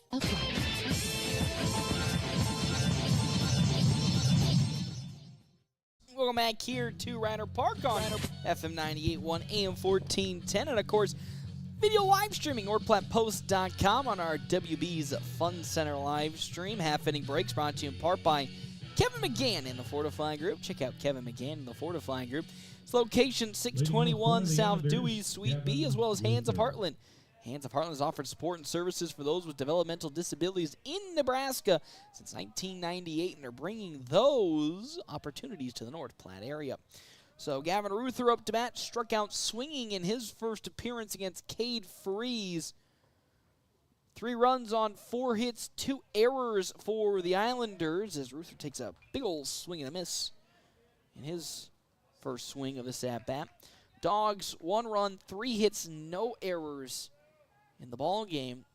Overall, a much cleaner performance from top to bottom for this Bulldogs team, as that's another swing and a miss by Ruther. 2 good pitches from Cade Freeze, as Gavin Ruther kind of staring down the barrel of another strikeout on his card today. On deck, Andrew Lorero and then Trent Verplank. 0-2. One fastball is gunned into the floor for ball number 1. 1-2 the count now to Ruther. No action really in the bullpen, but I say that with a member looking to be warming up for the Dogs, as that's another fastball that's tight in for ball 2. So 2-2 the count to Ruther with nobody on and nobody out in the bottom of the 4th inning. Here's that windup in the 2-2. Swing and a miss, and down goes Ruther swinging for the 2nd time today, and another strikeout for Cade Freeze, his 3rd. Now brings up to bat Andrew Lorero. He grounded out to Logan Hayes in his first plate appearance, trying to find the first hit in his day today as Freeze winds up. Another beautiful pitch in the zone from Cade Freeze. Been very impressed with how Cade Freeze has really been doing today, as he'll wind up the 0-1. That's outside for the first ball of this at-bat. Of course, Freeze getting a majority of his appearances last season at the JV level. With all that hard work he had in the offseason paying off to start this year for the Dogs, as that pitch gets a little bit away from him. Up high for ball 2 to Lorero. 2-1 with 1 out. Of course, the question has been with Easton Jones, the ace pitcher, de facto ace pitcher for the Dogs, being out with the injury. That one, though, I say as I pause into right field, as on comes Ty Hanneborg to get there and glove it in shallow right field for out number 2 of this inning. But, of course, the question has been with the de facto ace and leader of the squad. Well, I say de facto leader. Him and Caden Johnson are the real leaders, and Ty Hanneborg. But with Easton Jones being down, the question becomes who really is going to step up and be that stud pitcher to hold the fort down till he comes back towards the end of the baseball season for high school. And so far, Cade Freeze has really stepped up to the mantle, as that one going to be drifting now out to right field as Tyler Townsend finds it, gets underneath it, and that is how this inning comes to an end. A quick 1-2-3, bottom of the 4th. Hey, the Dogs keeping in touch with Grand Island. We come back here to Ryder Park on FM 98.1 and 1410 and live streaming on our WB's Fun Center live stream at NorthPlattePost.com. We're always open right around the corner. Quick Stop. With your 24-hour convenience store. Fast, friendly, no one gives you more. Gas, food, your favorite drink. Get everything you need in a blink. That's why everybody stops at Quick Stop. We're always open right around the corner. Quick Stop. Your husband is pretty handy to have around. He makes the world's best mac and cheese. He's in the Tickle Monster Hall of Fame. And he can teach anyone how to throw strikes. But a busted pipe in a basement full of water? Honey, I think we need a plumber. Is a little out of his league. That's where a homeowner's policy from Shelter Insurance comes in handy. We'll help get your house back in order and your husband back to what he does best. See me, Pete Volz, at 501 South Jeffers for a free insurance review.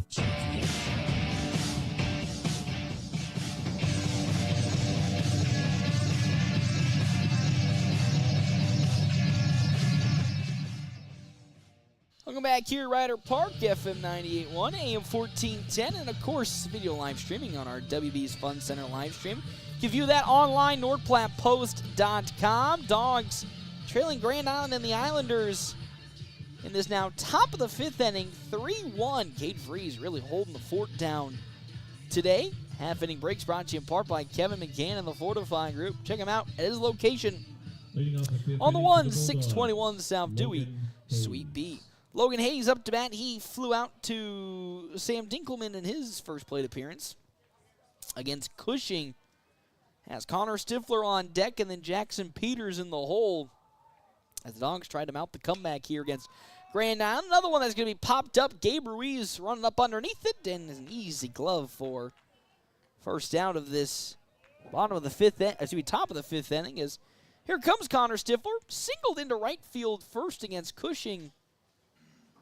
Now looking to use that to maybe jumpstart a swing of good hits for Connor Stifler. Again, he averaged into this game a .045 batting average. As Cushing's first pitch to Stifler. That one goes into right field again. And, carried too far as Ian Ahrens will walk up underneath it for out number 2. Still some good contact from Connor Stifler as up to bat. Back to the top of the order, Jackson Peters. Tough start today for Peters. 0 for 2, but both of them being strikeouts. Jackson Peters. Against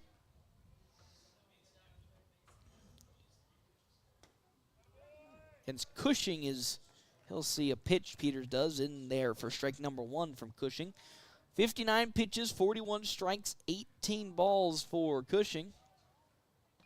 As that one will dip too low, almost into the dirt for ball 1. It's 1-1 the count now to Connor Stifler. To Jackson Peters. That one grounded on over to Dinkelman. With the speed, the throw to first will be in time, and that is how this inning will come to an end. Quick 1, 2, 3.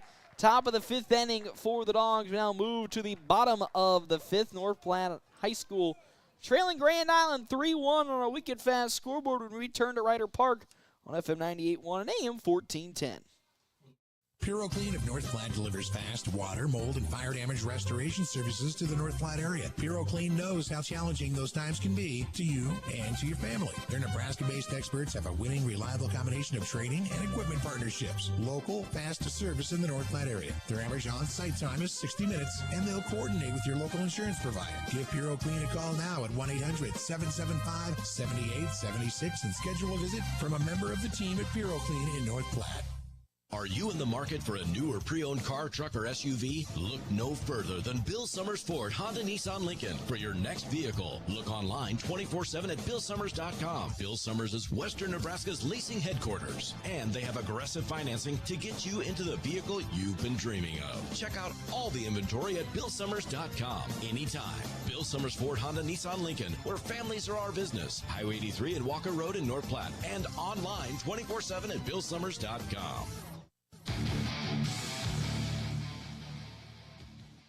Bottom of the fifth inning here on FM 98.1, AM 1410, live streaming on our WB's Fun Center live stream, NordPlattePost.com. Cade Freeze still putting them up and putting them down on the mound. 60 total pitches today, 33 strikes, 27 balls. Will be seeing the top of the order for Grand Island when they come up right now. Our half-inning breaks are brought to you in part by Kevin McGann and the Fortifying Group. Check out Kevin McGann and the Fortifying Group. His location, 621 South Dewey, Suite B, of course, for all your farm, crop, auto, home, and commercial insurance. And then our Sports Zone sponsors for today's game, Premier Toyota. Premier Toyota just south of I-80 in North Platte. They invite you to stop out and take a test drive of all their new and pre-owned vehicles today. Premier Toyota, let's go places. That one rocketed foul down the right field side for strike number 1 in this at-bat. Again, 1, 2, 3 in the order for the Islanders. Ian Aarons on deck with Broxton Barrientos in the hole. As Freeze, into his motion, delivers the 0-1. That one gets over past the diving glove of Landon Greeno, and that's the first hit today for Sam Dinkelman, and that's a runner that will get on board for Grand Island with Ian Aarons up to bat. He's got 2 singles today, one that went into left field and another one that bounced off the heel of Cade Freeze. Can Freeze get something into a double? Dinkelman with some speed, could be a steal threat, but again, with a left-handed pitcher like Cade Freeze, it's going to be tough to convert something like that, as Aarons was laying down the bunt but pulled back. It's ball number 1. Broxton Barrientos on deck with Sam Schroeder in the hole for Grand Island. Freeze is 1-0 pitch. Another bunt looks to be laid down. Beautifully done so. Freeze tries to barehand it. Throw to first will be in time. So there's out number 1, as Cade Freeze almost couldn't barehand that ball, but was able to do so. And with that, runner goes on over to second. And Dinkelman with Barrientos up to bat. He singled into center field as it just got a little past, or just a little in front of Caden Jonasson last time. With a runner in scoring position being Sam Dinkelman at second. Freeze trying to find the second. But now the Dogs will intentionally walk Barrientos. And with that, it's Sam Schroeder up to bat. 2 runners on. Dinkelman at second. Barrientos at first. 0 for 1 today for Schroeder. He had a sacrifice fly in his last plate appearance. Flew out to Johnson in his first. Swing and a miss for strike number 1. Late on that swing. And with that, it's an 0-1 count. Cade Freeze trying to lock him down and keep this lead within touching distance for the Dogs in the bottom of the 5th. Freeze, another good glance at second base to Dinkelman. With the 0-1. That one's down low in the dirt with a good save from Dean McIntyre to make sure it does not sneak away from him. As Ty Hanneborg will go have a word with Cade Freeze and trot his way back to his position at second. Dinkelman at second with Barrientos at first. The Dogs intentionally walking Broxton Barrientos. Next pitch. Well, that one is smashed into center field. It's going pretty far. Johnson running back at it. He's going to glove it. That'll be a tag up and throw on over. So what a catch from Caden Johnson out in center field. He was turning and twisting all sorts of ways before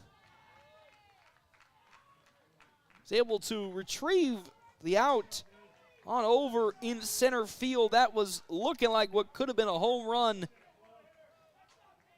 for the Islanders, but because of that, there's now 2 down with a runner in scoring position being Dinkelman at third. Barrientos still at first for Gage Gannon. He singled in the left in his last plate appearance. Struck out swinging in his first against Cade Freeze. As Freeze winds up, there goes the runner on over to second, throw to third. Will not be in time as they'll successfully steal second. Barrientos does.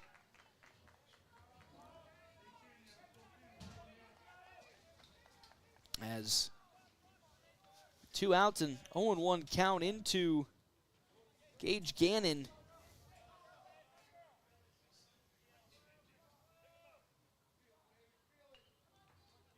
Comes a pitch in from Freeze. That's crushed down the third base side, foul for strike number 2. 3-1 on our Wicked Fast scoreboard as Dogs trying to get out of this inning once again unscathed. Here comes the 0-2. Check swing. Oh, it's going to be in there for strike number 3. I mean, that one was a little iffy at best, but the Dogs will take it either way. And just like that, that's the end of the inning. No runs came across. We're going to the top of the 6th, a 3-1 lead for North Platte High School. We come back here to Ryder Park on FM 98.1, AM 1410, and live streaming on our WB's Fun Center live stream, NorthPlattePost.com. Whether you're a weekend warrior, youth, or professional athlete, the Great Plains Health Sports Medicine Team has you covered. The team includes orthopedic surgeons, athletic trainers, and other healthcare specialists who spend their time at local high school and college sporting events, ensuring that athletes stay as injury-free as possible. In the event of an injury, the team remains committed to returning athletes to competition as quickly and safely as possible. Contact the Great Plains Health Sports Medicine Team by calling 308-568-7456. Budget with your buddies. Save your monies. Kids 17 and under join the Youth Savings Match Challenge at North Platte Union Pacific Employees Credit Union. Deposit any amount April 1st through the 30th, and with your one-time coupon, they'll match up to $25. Plus, you're entered to win a giveaway basket. Start saving smart. Budget with your buddies. North Platte Union Pacific Employees Credit Union, helping you keep your finances on track. Federally insured by NCUA. Welcome back here, top of the 6th inning on FM 98.1, AM 1410, and live streaming on our WB's Fun Center live stream, NorthPlattePost.com. It is a 3-1 lead on our Wicked Fast scoreboard in favor of Grand Island and the Islanders. Of course, half-inning breaks are brought to you in part by Kevin McGann of the Fortifying Group. You can check him out. His location, 621 South Dewey, Suite B. The Dogs are still within touching distance as that one is fouled down the third base side for strike number 1. But Dogs still there. They've been at it all game today. Cade Freeze has been exceptional on the mound for North Platte High School. And, you know, they have a real good chance with 2 opportunities left potentially on the batting order to maybe pour some runs in. But also Brock Cushing has been really, really good, as there's an example why a swing and a miss from Caden Johnson for strike number 2. Yeah, it's a bit of a battle between the pitchers here. I mean, can't ask for much better out of both pitchers, only giving up 4 total runs this game. As Johnson will sky that up into the air towards my vehicle for... after what we've seen this last week, and this 4 runs is...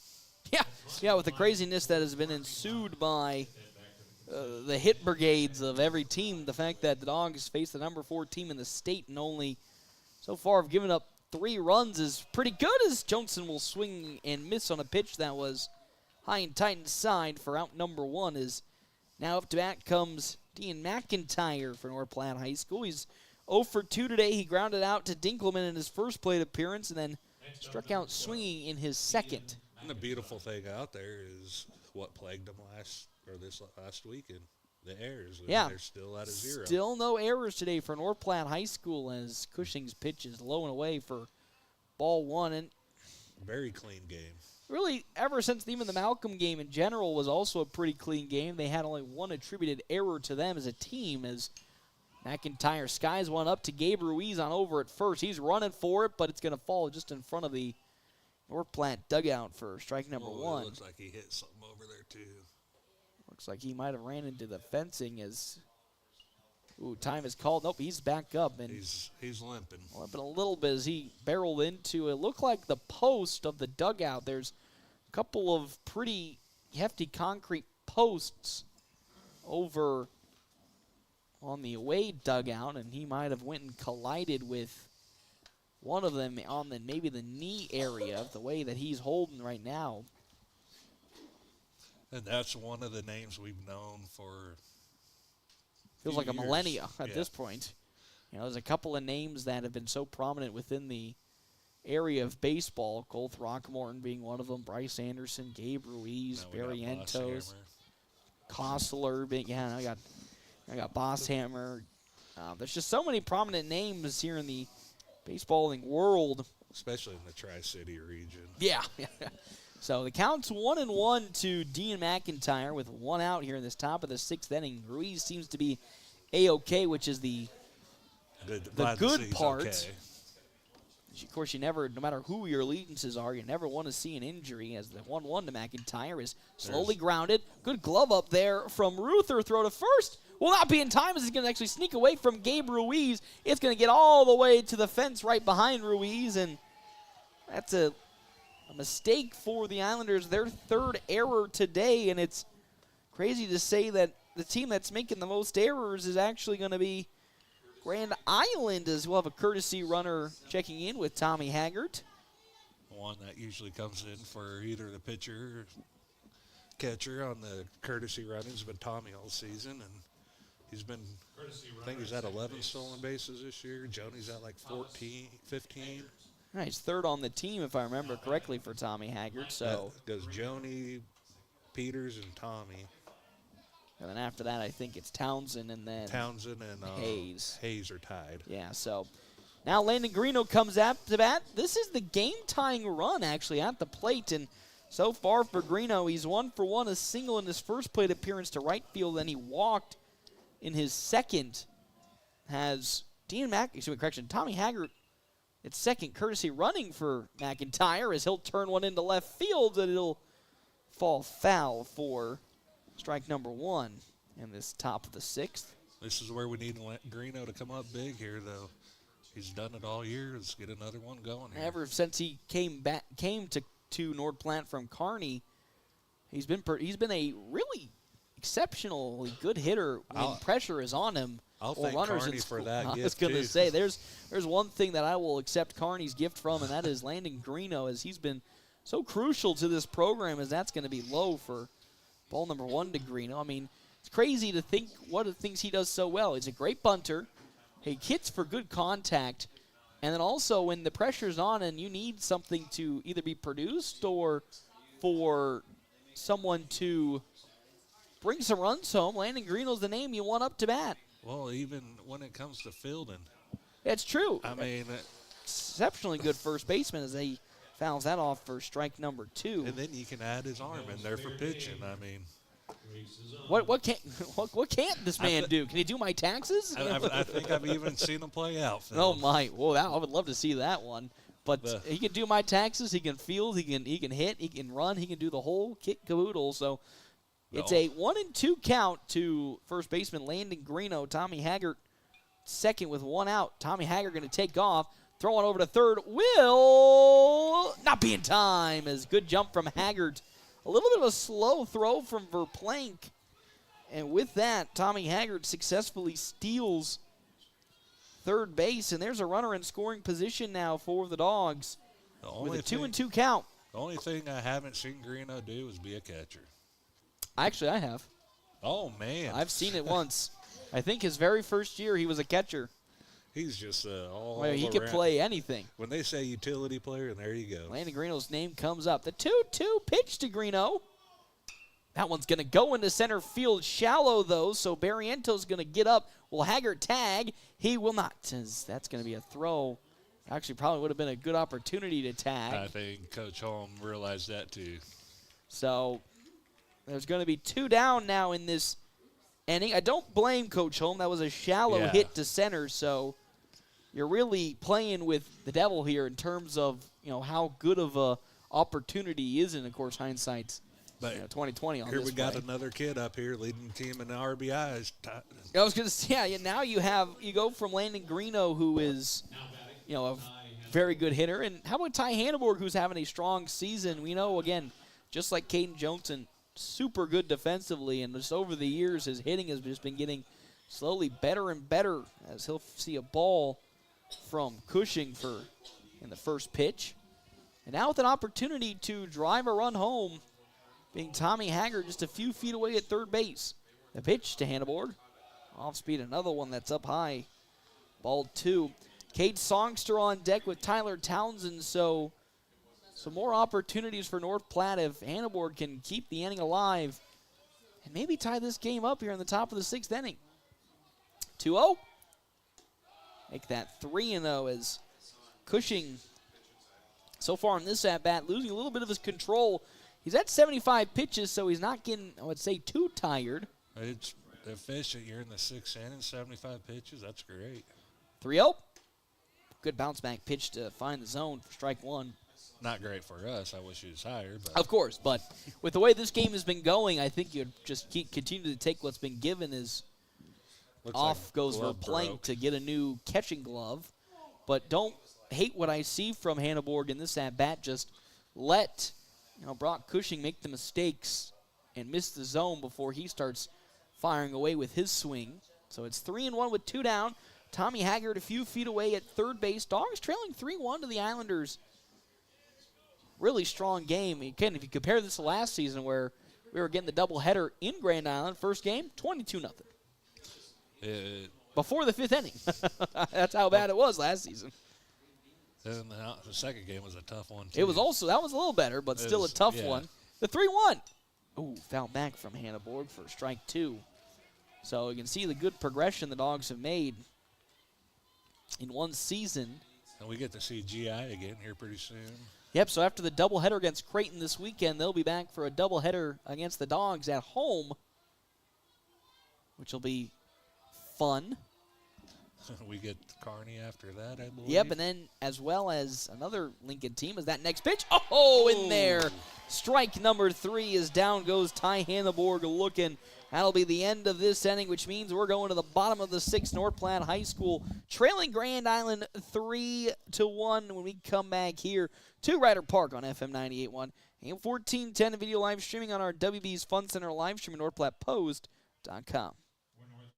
You're hungry and you don't want to cook. Time for Dave's. You know how it goes. It's 6 p.m. already and nothing's planned for dinner. Let Dave's Place take care of it. With dine-in and carry-out, your family's meal is taken care of. And Dave's Place has the big game on. A family atmosphere with plenty of TVs to watch all the matchups you want. With homemade pizza, wings of almost any flavor, and nightly drink specials, Dave's Place won't let you down for dinner. Dave's Place, 1510 East 4th Street, North Platte, or online at davesplacemp.com. Whoop, whoop. When you're shopping for insurance, you might say, "What? Huh?" I'm so over this. But what you really need to say is something that could actually help.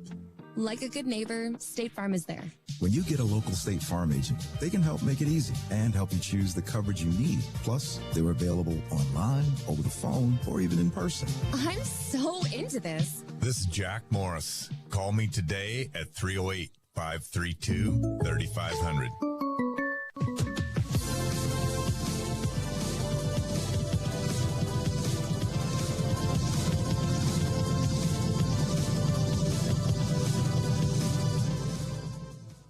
Welcome back here to Ryder Park on FM 98.1, AM 1410, and video live streaming on our WB's Fun Center live stream at NorthPlattePost.com. Hey, we're bottom of the 6th inning, and it is still a 3-1 game with no real vestiges of Cade Freeze dipping in his play. Our half-inning breaks are brought to you in part by Kevin McGann and the Fortifying Group.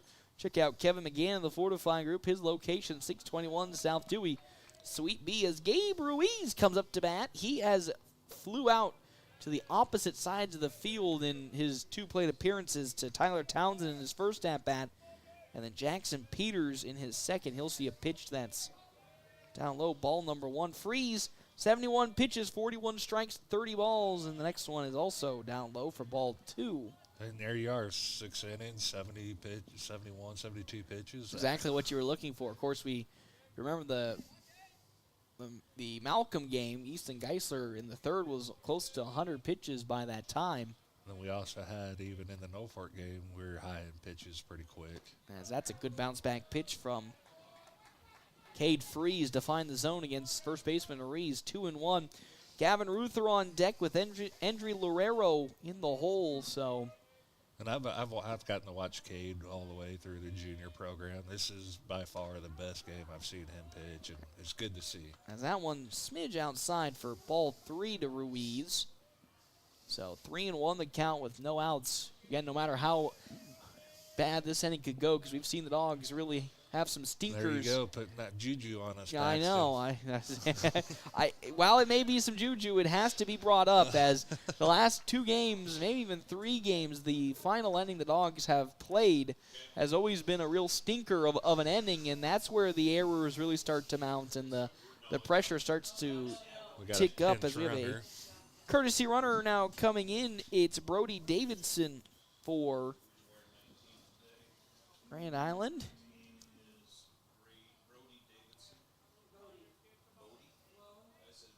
As Cade Freeze now slow up as we have a runner. Pitch running for the Islanders is Brody Davidson. We have Connor Stifler in the grass. For the Islanders, Gavin Hubble. As Gavin Hubble now be pinch hitting with nobody out in this bottom of the 6th. Stifler expecting a bunt as Hubble takes a big swing and a miss for strike number 1. Again, runner at first for Grand Island with nobody out. Just hope the Dogs just put the complete game together. There's a pickoff attempt. No good as Davidson gets back. But yeah, looking just keep it clean the rest of the way. No matter what the outcome becomes, whether they come back in the top of the 7th or keep it at this 3-1 mark, you'll be pretty happy with the progression they've made in just a 2 days. few quick turnaround to get to this point. As Freeze now delivers the next pitches. Hubble will pull back for ball number 1. Again, that bunt is well scouted by the Dogs. Tell you what, though, I give it up to those corner infielders when they got these bunts like this. It's a tall task as bunt missed. Now there's going to be a throw on over to second. It's going to be in time to get the tag. He did!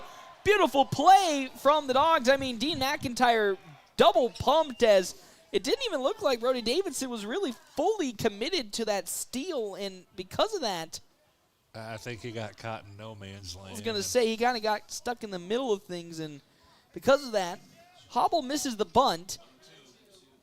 There are a few catchers you do not want to get caught in that no man's land. And this season, I've felt much more confident with Dean's accuracy from behind the plate. We've seen it many a times. He does have the arm, but it's always been what's the accuracy looking like? And so far this season, he's had an exceptional job, but Cade Freeze, unfortunately, with an advantageous count, will hit Hubble, and with that, on over to first goes Brooks Hubble, and with that, on over to first he goes for Endry Lorero.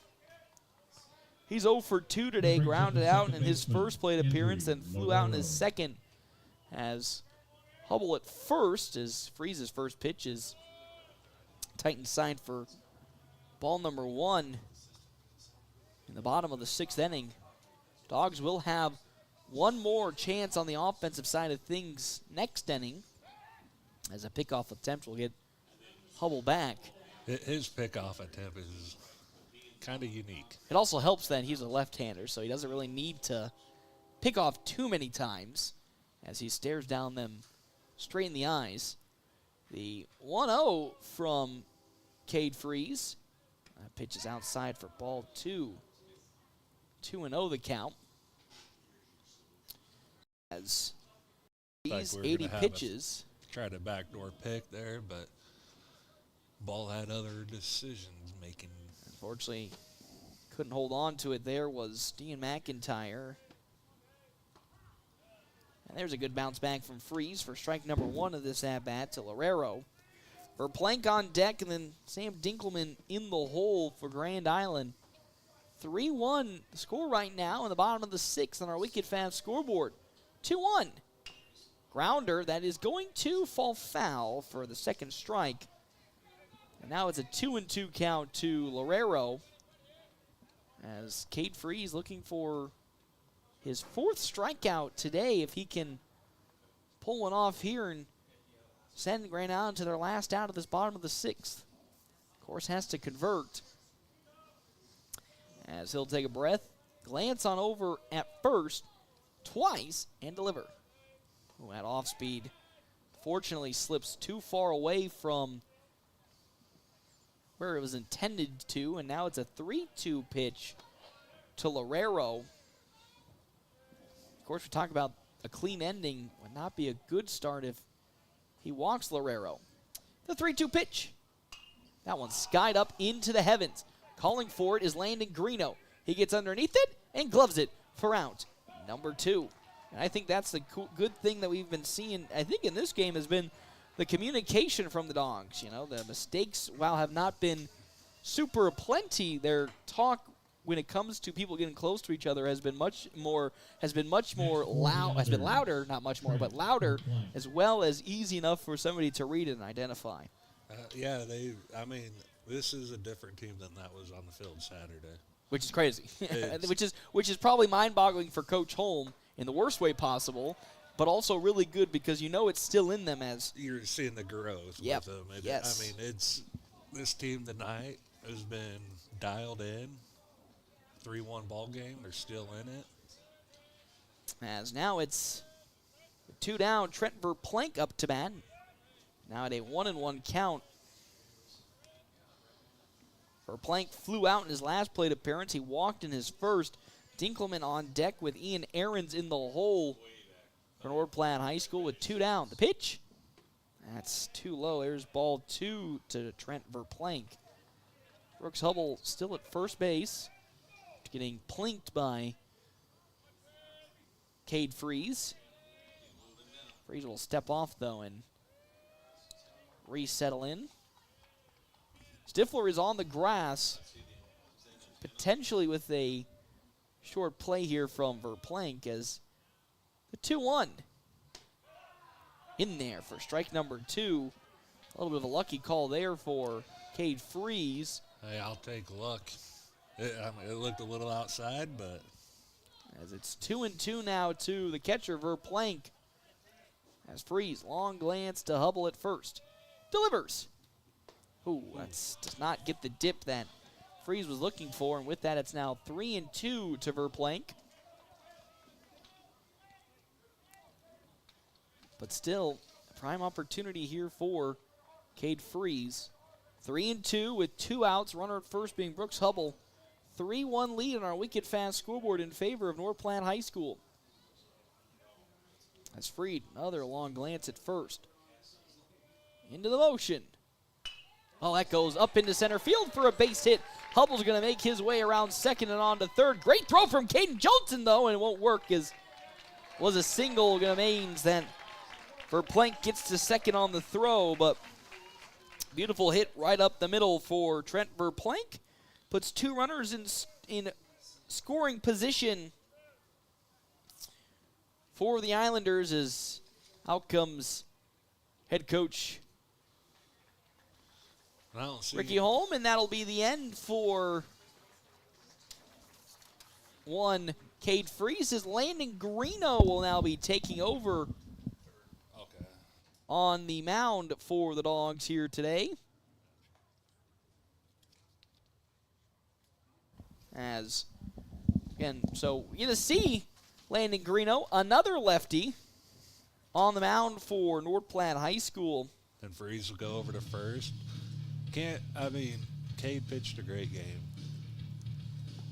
Yeah, there's no way to put around. He gave up 3 runs in this contest, which probably not the scoreless that he's been so far, but against a team with as much not only experience but power and offensive skill as Grand Island. You go back to the district championship game, that whole weekend in Legion ball, they had a kid on their team. I can't remember his name, but I think he went 6 for 6 that day, nothing under a double.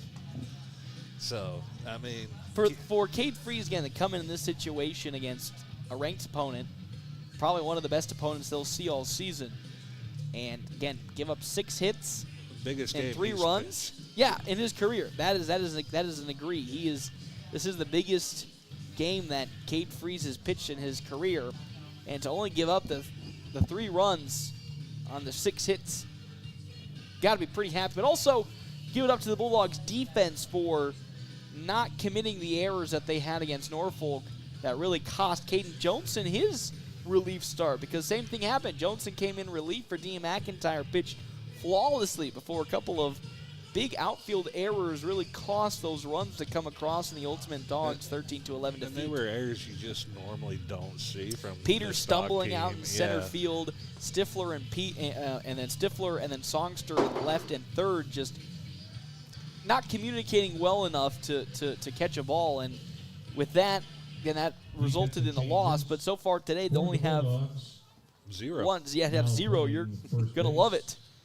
As now, again, Landon Greeno will be pitching for the Dogs, with Dinkelman now up to hit for the side of Grand Island. It's not very often we're going to get back-to-back lefties on this Dogs No, team. no, we're not. It's actually a rarity. It's been a while since we've seen this from Coach Ricky Holmes, especially Landon Greeno coming in cold as his first pitch is just tight inside for ball 2. It's 2-0 count to Dinkelman. He singled into right in his last plate appearance. Flew out in his second, but was hit by a pitch in his first. He's 1 for 2. Ian Aarons on deck with Barrientos in the hole for Grand Island. The 2-0 pitch. That one's in there for strike number 1. 2-1 the count. Again, Landon Greeno, a relief pitcher. I mean, it's so tough to throw Landon Greeno out there because he is such a rock at first base. You don't want to move him. Same thing with Caden Johnson, but when he comes out, does a fantastic job. I will say Cade's a good backup replacement over there. Which is good. It's been a long time since we've seen, I want to say it's a long time since we've seen somebody, as that's strike number 2 to Dinkelman, but it's been a while since we've had a solid backup to allow Landon Greeno to see more innings on the mound. Because we know Coach likes to experiment a lot more with pitchers. And we even got another kid right after Cade at first. So, I mean, our first base is the deepest I've seen in a while. Locked and loaded for a long time. 2-2 the count now to Dinkelman as Landon Greeno delivers. That fastball's down low for ball 3. 3-2 the count now. Not a bad place to miss, though. Try to get him chasing there. 3-2 to Sam Dinkelman. 2 outs here in the bottom of the 6th. Dogs trailing 3-1. Greeno trying to avoid the walk as he sets and delivers.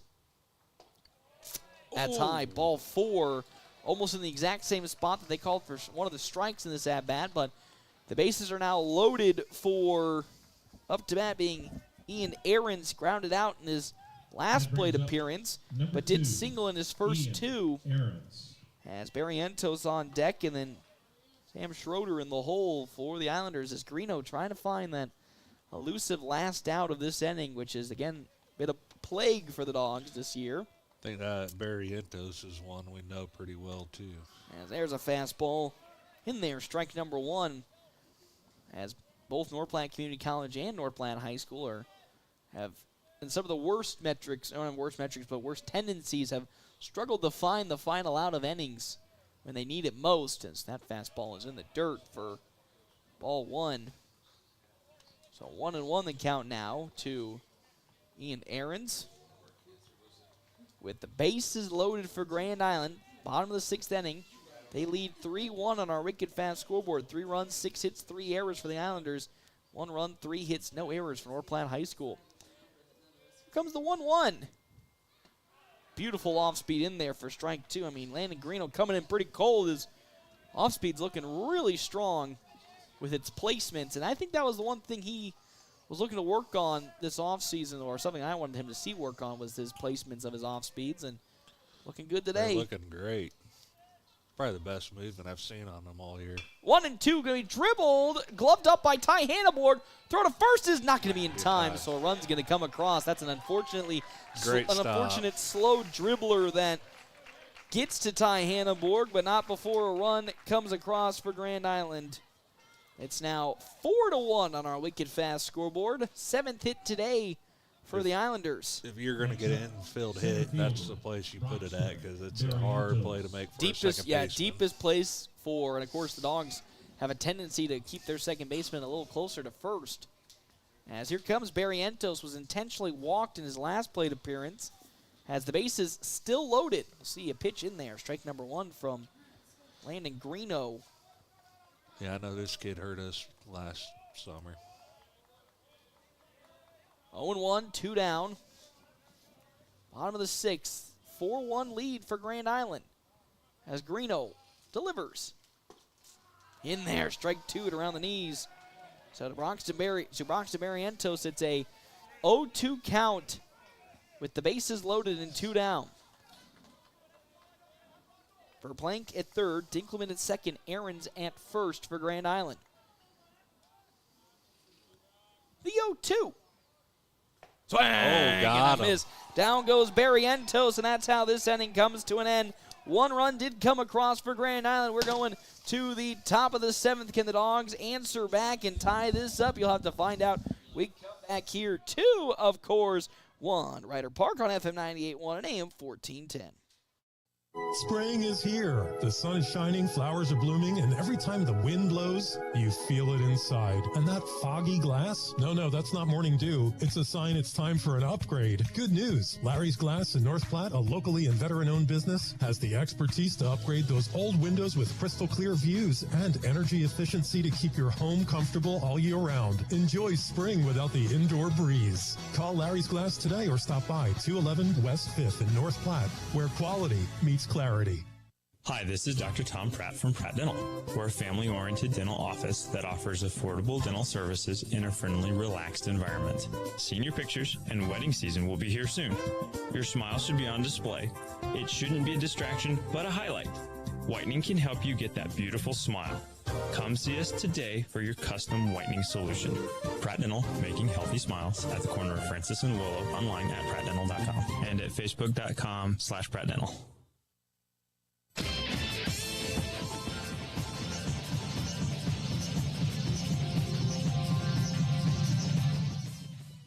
Welcome back here to Ryder Park on FM 98.1 and AM 1410. Live streaming on our WB's Fun Center live stream at NorthPlattePost.com. Well, we are here now in the top of the 7th inning for what could potentially be the last inning of play for North Platte High School today, trailing Grand Island and the Islanders 4-1. Cade Songster up to bat, reached on a fielder's choice in his first plate appearance.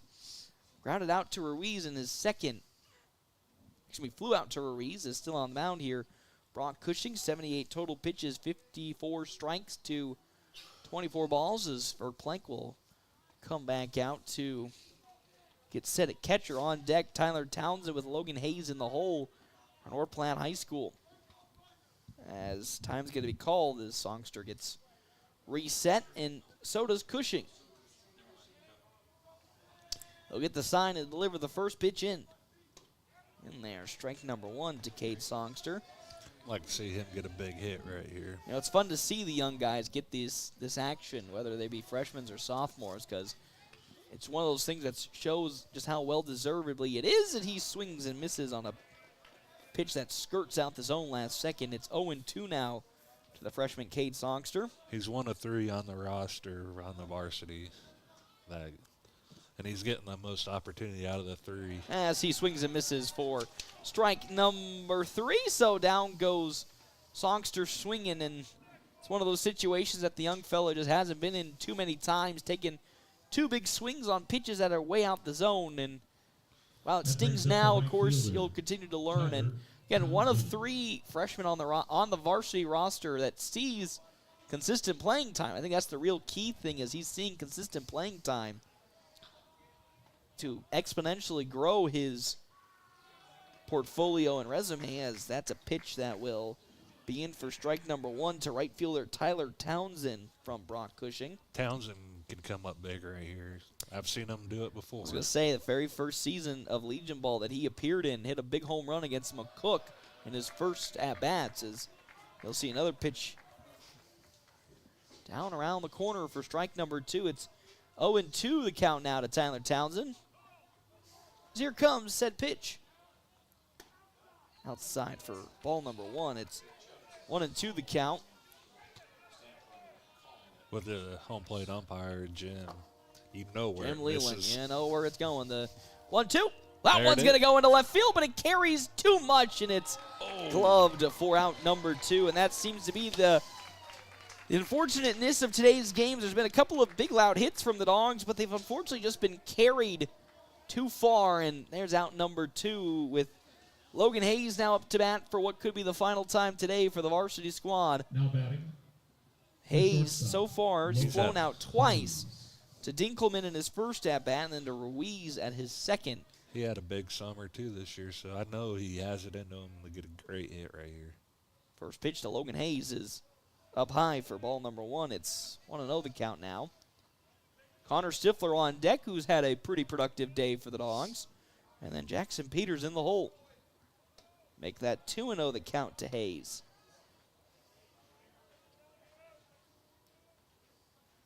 As North Platte trying to keep this game alive. 2-0. Make it a quick 3-0 pitch to Logan Hayes. So maybe don't even need a big hit if you get walked right here.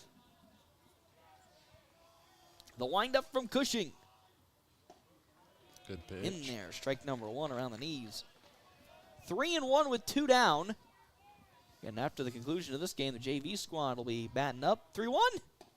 Oh, after a 3-0 count, 2 bounce-back pitches from Brock Cushing that find the zone.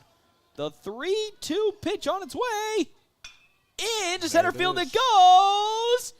And, oh, what a glove from Broxton Barrientos. The superstar center fielder completes the sliding glove, and that is how this game comes to an end.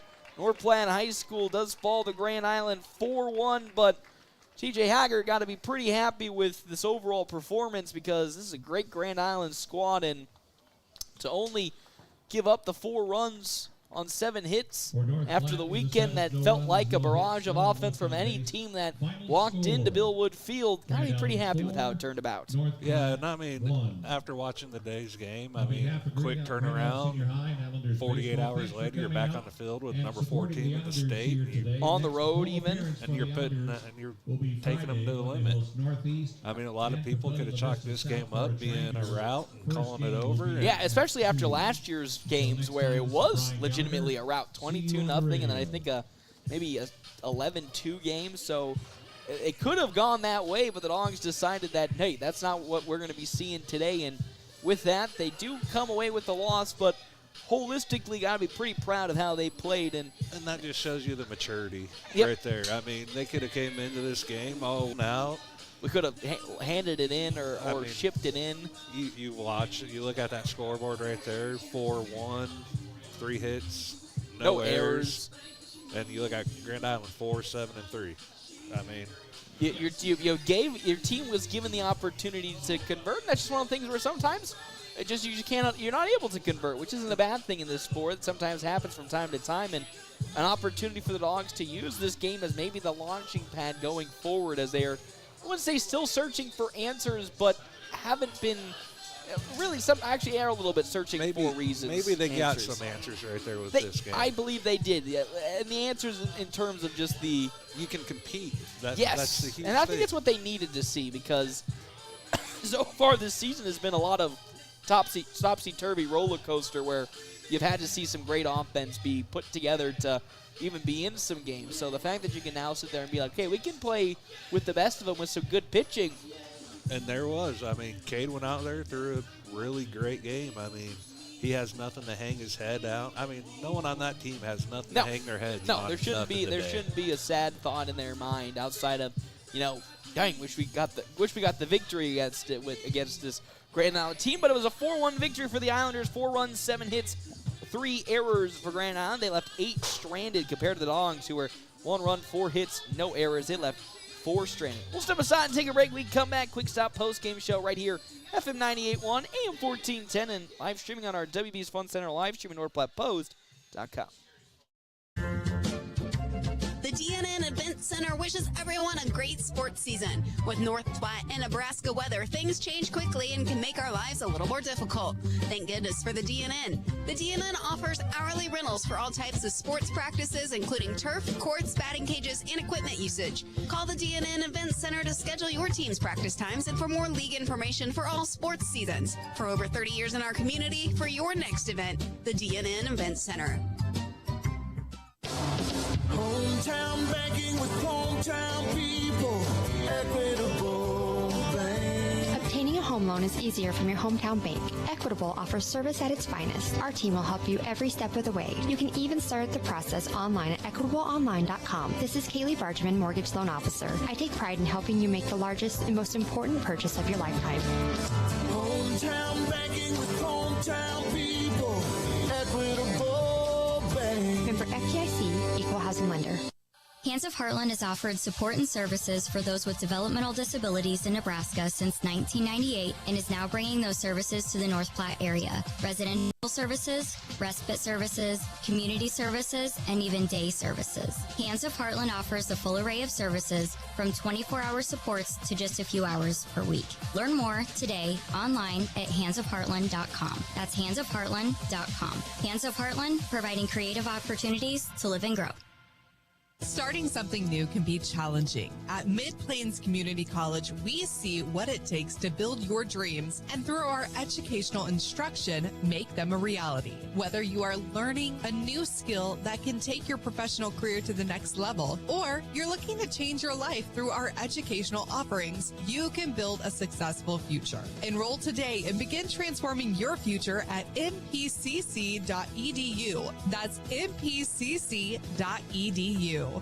Hi, this is Hans Julius with Nebraska Land Bank. Whether you're looking for an equipment loan, financing the next big project, or just need someone who truly understands the challenges of day-to-day operations, we're here for you. We know you value hard work and consistency in your business or operation, and you should expect the same in your financial partners, whether it's in the field, on the ranch, or in your office. Nebraska Land Bank has the team you can count on. Stop by and visit us today. Our community, powered by you. Nebraska Land Bank, member FDIC, and equal housing lender. It's the Quick Stop post-game wrap-up. Quick Stop never closes, with 24 locations open 24 hours a day. We'll go back here to Ryder Park, FM 98.1, AM 1410. Of course, video live streaming on our WB's Fun Center live stream. I'm joined by head coach Ricky Holm. It might not have been a victory, but to be honest with you, Coach, after the weekend of craziness you had, you probably come away with this game with a mental victory, which, of course, you don't want to take too many of those, but against a team that's ranked number 4 in the state and how strong they have been this season, to have it just be within touching distance for you the whole entire game. Got to be pretty happy with how quick of a turnaround this was for your team. Yeah, definitely have the best taste in my mouth after a loss this year. I think pitching and defense, that's the most complete game that we've played in a loss. Still kind of struggled with the bats, only had 3 hits, but a couple times we had guys on base. We were able to make some stuff happen. Just got to get more guys on base. Credit to Cushing. Came in, pounded the zone, was able to throw 2 pitches for strikes. But biggest thing there is, Cade Freeze coming out there and giving us a chance to win, pounding the zone, limiting the free passes, and just really kind of feeding off him. He's, I told the guys after the game that until someone wants to prove him wrong, Cade Freeze has been the ace of the staff this year so far. Came into the game 2-0 with a 0 ERA, so really excited for him to kind of build off of that. I know these last couple summers have been trying for him on juniors, both from a team perspective, but also from his perspective, and I think this year he's kind of, really stepped up and really kind of gotten in the lab and worked hard, and so it's really good to see that pay off for him. Yeah, and really the first, big true test for him this season. Of course, every start's going to be a test for the young Cade Freeze, but getting the opportunity against a team like Grand Island, which we have seen for many of years, and you coalesce, remember last year, the first game 22-0, how that transpired, to see him come out there and really show great poise and confidence that it looks like this another team out there has got to be pretty big, especially going forward with, again, this Class A schedule still being as a whole, the whole of Class A just being so tough as it is. Yeah, it's kind of, we've played these guys, I think we played them 7 or 8 times between high school and Legion last year, so we know them, they know us. There's not going to be too many surprises. Coach Ty Holman talked about how the energy in the dugout was just a lot better today, and I'd rather us not be able to do that versus someone other than just one of our biggest rivals that we like to compete against and try to bring and replicate that energy versus other teams. But really, it's one of those things I told the guys, I'm down to learn some lessons while we're losing, as long as we understand that we got to start winning here at some point, guys. So as long as we're just, making those right steps forward, and, with Easton Jones being down, it's kind of giving some guys some opportunities to kind of slide into some spots that they may not have been in. And so hoping that, long term, that towards either the end of high school season and especially into Legion, it'll make us a better team going forward. And of course, that's what I think, especially today, kind of shows, quick lessons, quick 48 hours going from triangular then back to a road game in Grand Island, and see how that 48 hours transpired so quickly into a much better product on the field. And probably one of the most proudest moments, big fat 0 in the error column, as that has been for a team that is, again, has some good experience on the squad as a whole, but also some youth, to come away with no errors probably for the first time this season. Got to be pretty happy with that. Well, I mean, you got to think about it. Out of our starting 9 today, we had 1 freshman, 3 sophomores, and 2 juniors in the starting lineup. So even though there's some seniors that have, played a big role and some juniors that are coming along now, we still got some pretty young guys in some young spots. So it's one of those things, you kind of you have a plan on who you think you should be playing, and then it gets to a certain point where, maybe they're not succeeding and trying to give some other guys some opportunities, whether that's Brody Pittner or Tommy Haggart when they've gotten their opportunities. They've done pretty well with them, so that's something that makes me more comfortable as a coach, where Stifler is kind of hobbling around on a bad ankle. So if it's something where he has to come out, or if Tommy has to go in the outfield or pinch hit, it just kind of builds that trust with me as we move forward. And towards the end of the season, I'm going to be able to look down that dugout and pretty much have confidence that I can put anybody in, and the moment's not going to be too big for him. Got Creighton Prep doubleheader next up for you guys. Really take me through what you want to focus on during this nice little break that you have, to make sure you guys are prepared and maybe find a way to reawaken the bats. Well, I think it's sad to admit, but I think what motivated them is I told him that it didn't matter. I told him today and honestly over the weekend that I'm worried about winning or losing. We need to get back to playing the game the right way and doing the little things, and I'm one of those coaches. I'm more about the process than the result, and we've just been letting too many little things that we do well usually we haven't been doing as well. So I told the guys that if we go out there and we play a clean game today, that I would give them tomorrow off, but that if we didn't play a clean game, that I might start remembering how mad I was over the weekend. So I know I just had the guys here in the last week, part to kind of hold them accountable, but also part just because I wanted to see their writing skills. I had them all write a 700-word essay on 3 personal goals, 3 team goals, and then just kind of what you see your role on the team being. And a real common thread was just being more of a team and kind of the team camaraderie and stuff like that. So I don't know, maybe tomorrow we'll maybe go on to a team dinner or a movie or something like that, but kind of want to get away from the field here because, we're going to look up, we're going to take a breath, and it's going to be August 1st, and we're played 80 games. So,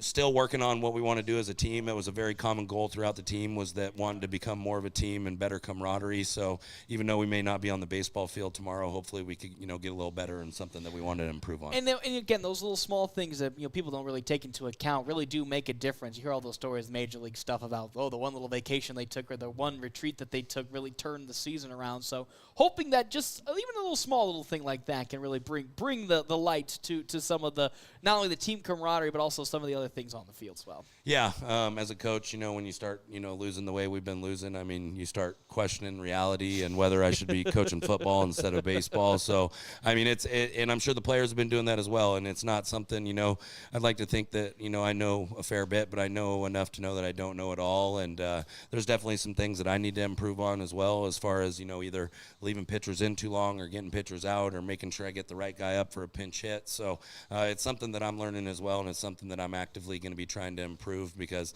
at the end of the season, I just, want to be able to give the guys the best opportunity to succeed, and that's going to entail me putting those guys in those positions and at the right time, and hopefully, that coming together at the end. Coach, thank you as always for stopping on by, but we are joined by another super special guest here. First time, I don't say caller, but first time man appearing here in our post-game show. Cade Freeze joins us. Whew, I could breathe a little bit. That's kind of crazy out there to think, so far this season, 2-0 up until that point, had not given up a single run. It was clean sailing. What was kind of the thought as you were making the bus ride up here against Grand Island, a team that has historically caused North Platte fits, but also is a team that's ranked number 4 and probably one of the best offenses that you'll probably see this season? Yep, I just came here. I mean, I knew they were going to be tough, but I looked at that as an advantage. I want the best. I want to be the best. Well, and I'll take it as an advantage. I was going to say, you played pretty well out there. As TJ's got a question for you over there. As I was telling Paxton earlier today, that you're first, like watching you grow through the junior program, then coming up now, this is by far the best game that I have seen you pitched. How does that feel coming out and pitching the way you did today? It feels great. I don't have much to say. But. No, but I think that's a good thing, though, to feel great even after a loss, because some teams don't like the mental victories of we came away, even though we lost, there's still a victory in there. But with how the season has started so far, you really feel like maybe taking these little small mental victories might, in the grand scheme of thing, help this season. I don't want to say turn around, but finally start to maybe go in your guys' favor. Yeah, I think we just got to keep hitting, pounding the zone. I mean, we haven't been hitting that good, but I think it'll come. And also, like Coach said, he told us at the start of the year, who wants to be that dog? And I was like, I want to be that dog. I want to be the man that goes out there versus the hardest team and can throw strikes and shove. That's what we love to hear. And, of course, we heard the offseason was just to the grindstone for you. What were some of the things, goal-wise, you were going into this offseason looking to achieve for this season? I looked at it. I wanted to be the best pitcher, and so far it's looking good. I just want to stay at the top. Well, I love to hear that.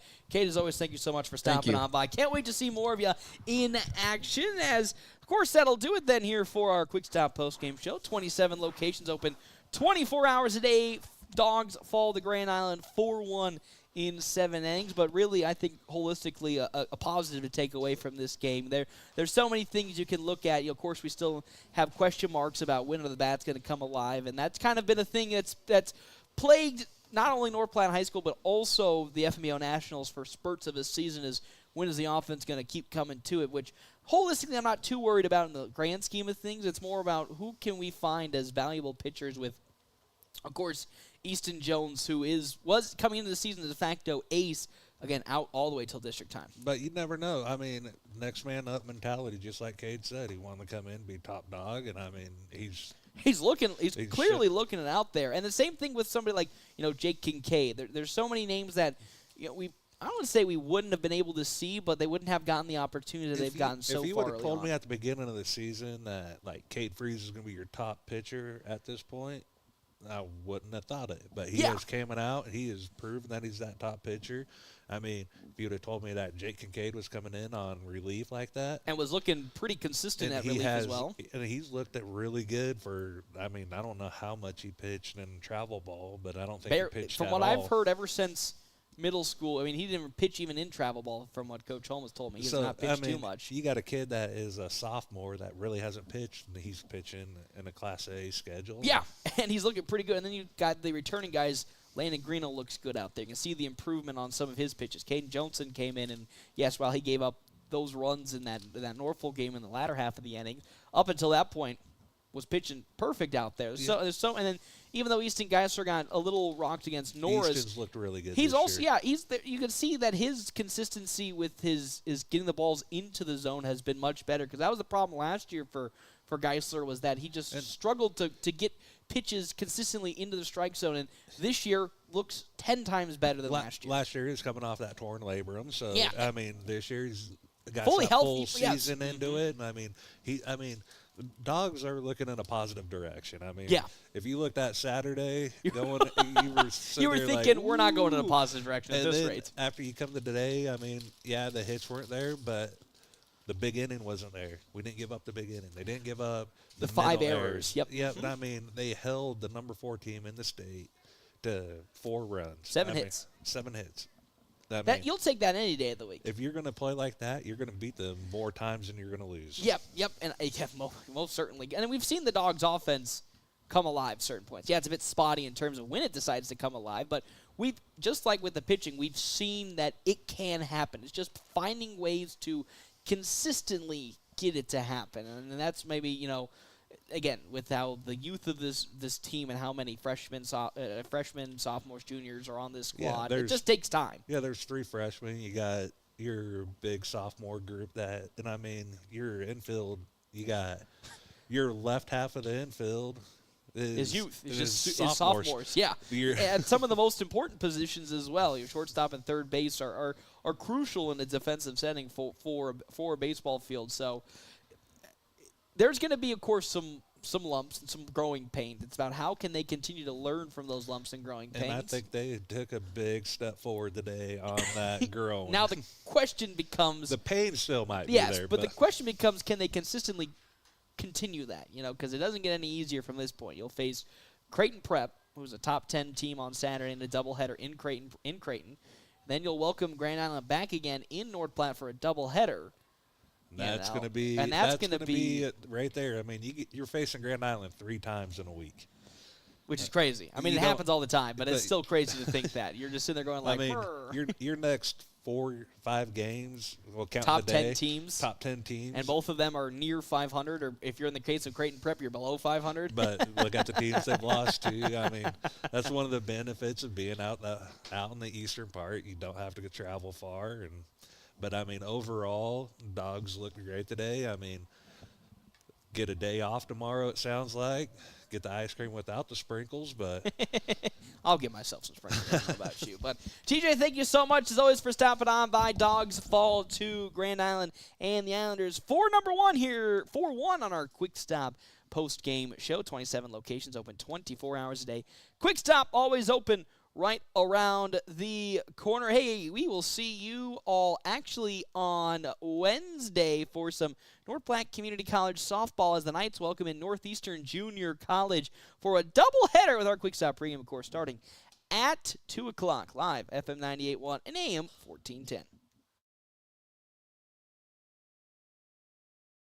Get ready, North Platte. Brigham's Tap Room has a brand new menu you do not want to miss. Catch all of the action on game day with your favorite teams. The Huskers, the North Platte Bulldogs, and the St. Pat's Irish on their big screens. Pair the excitement with our amazing drinks, and you've got the ultimate game day experience. Don't forget to enjoy axe throwing with your friends. Brigham's Tap Room, where great food, great drinks, and great times come together. Brigham's Tap Room, 1100 South Jeffers Street, North Platte.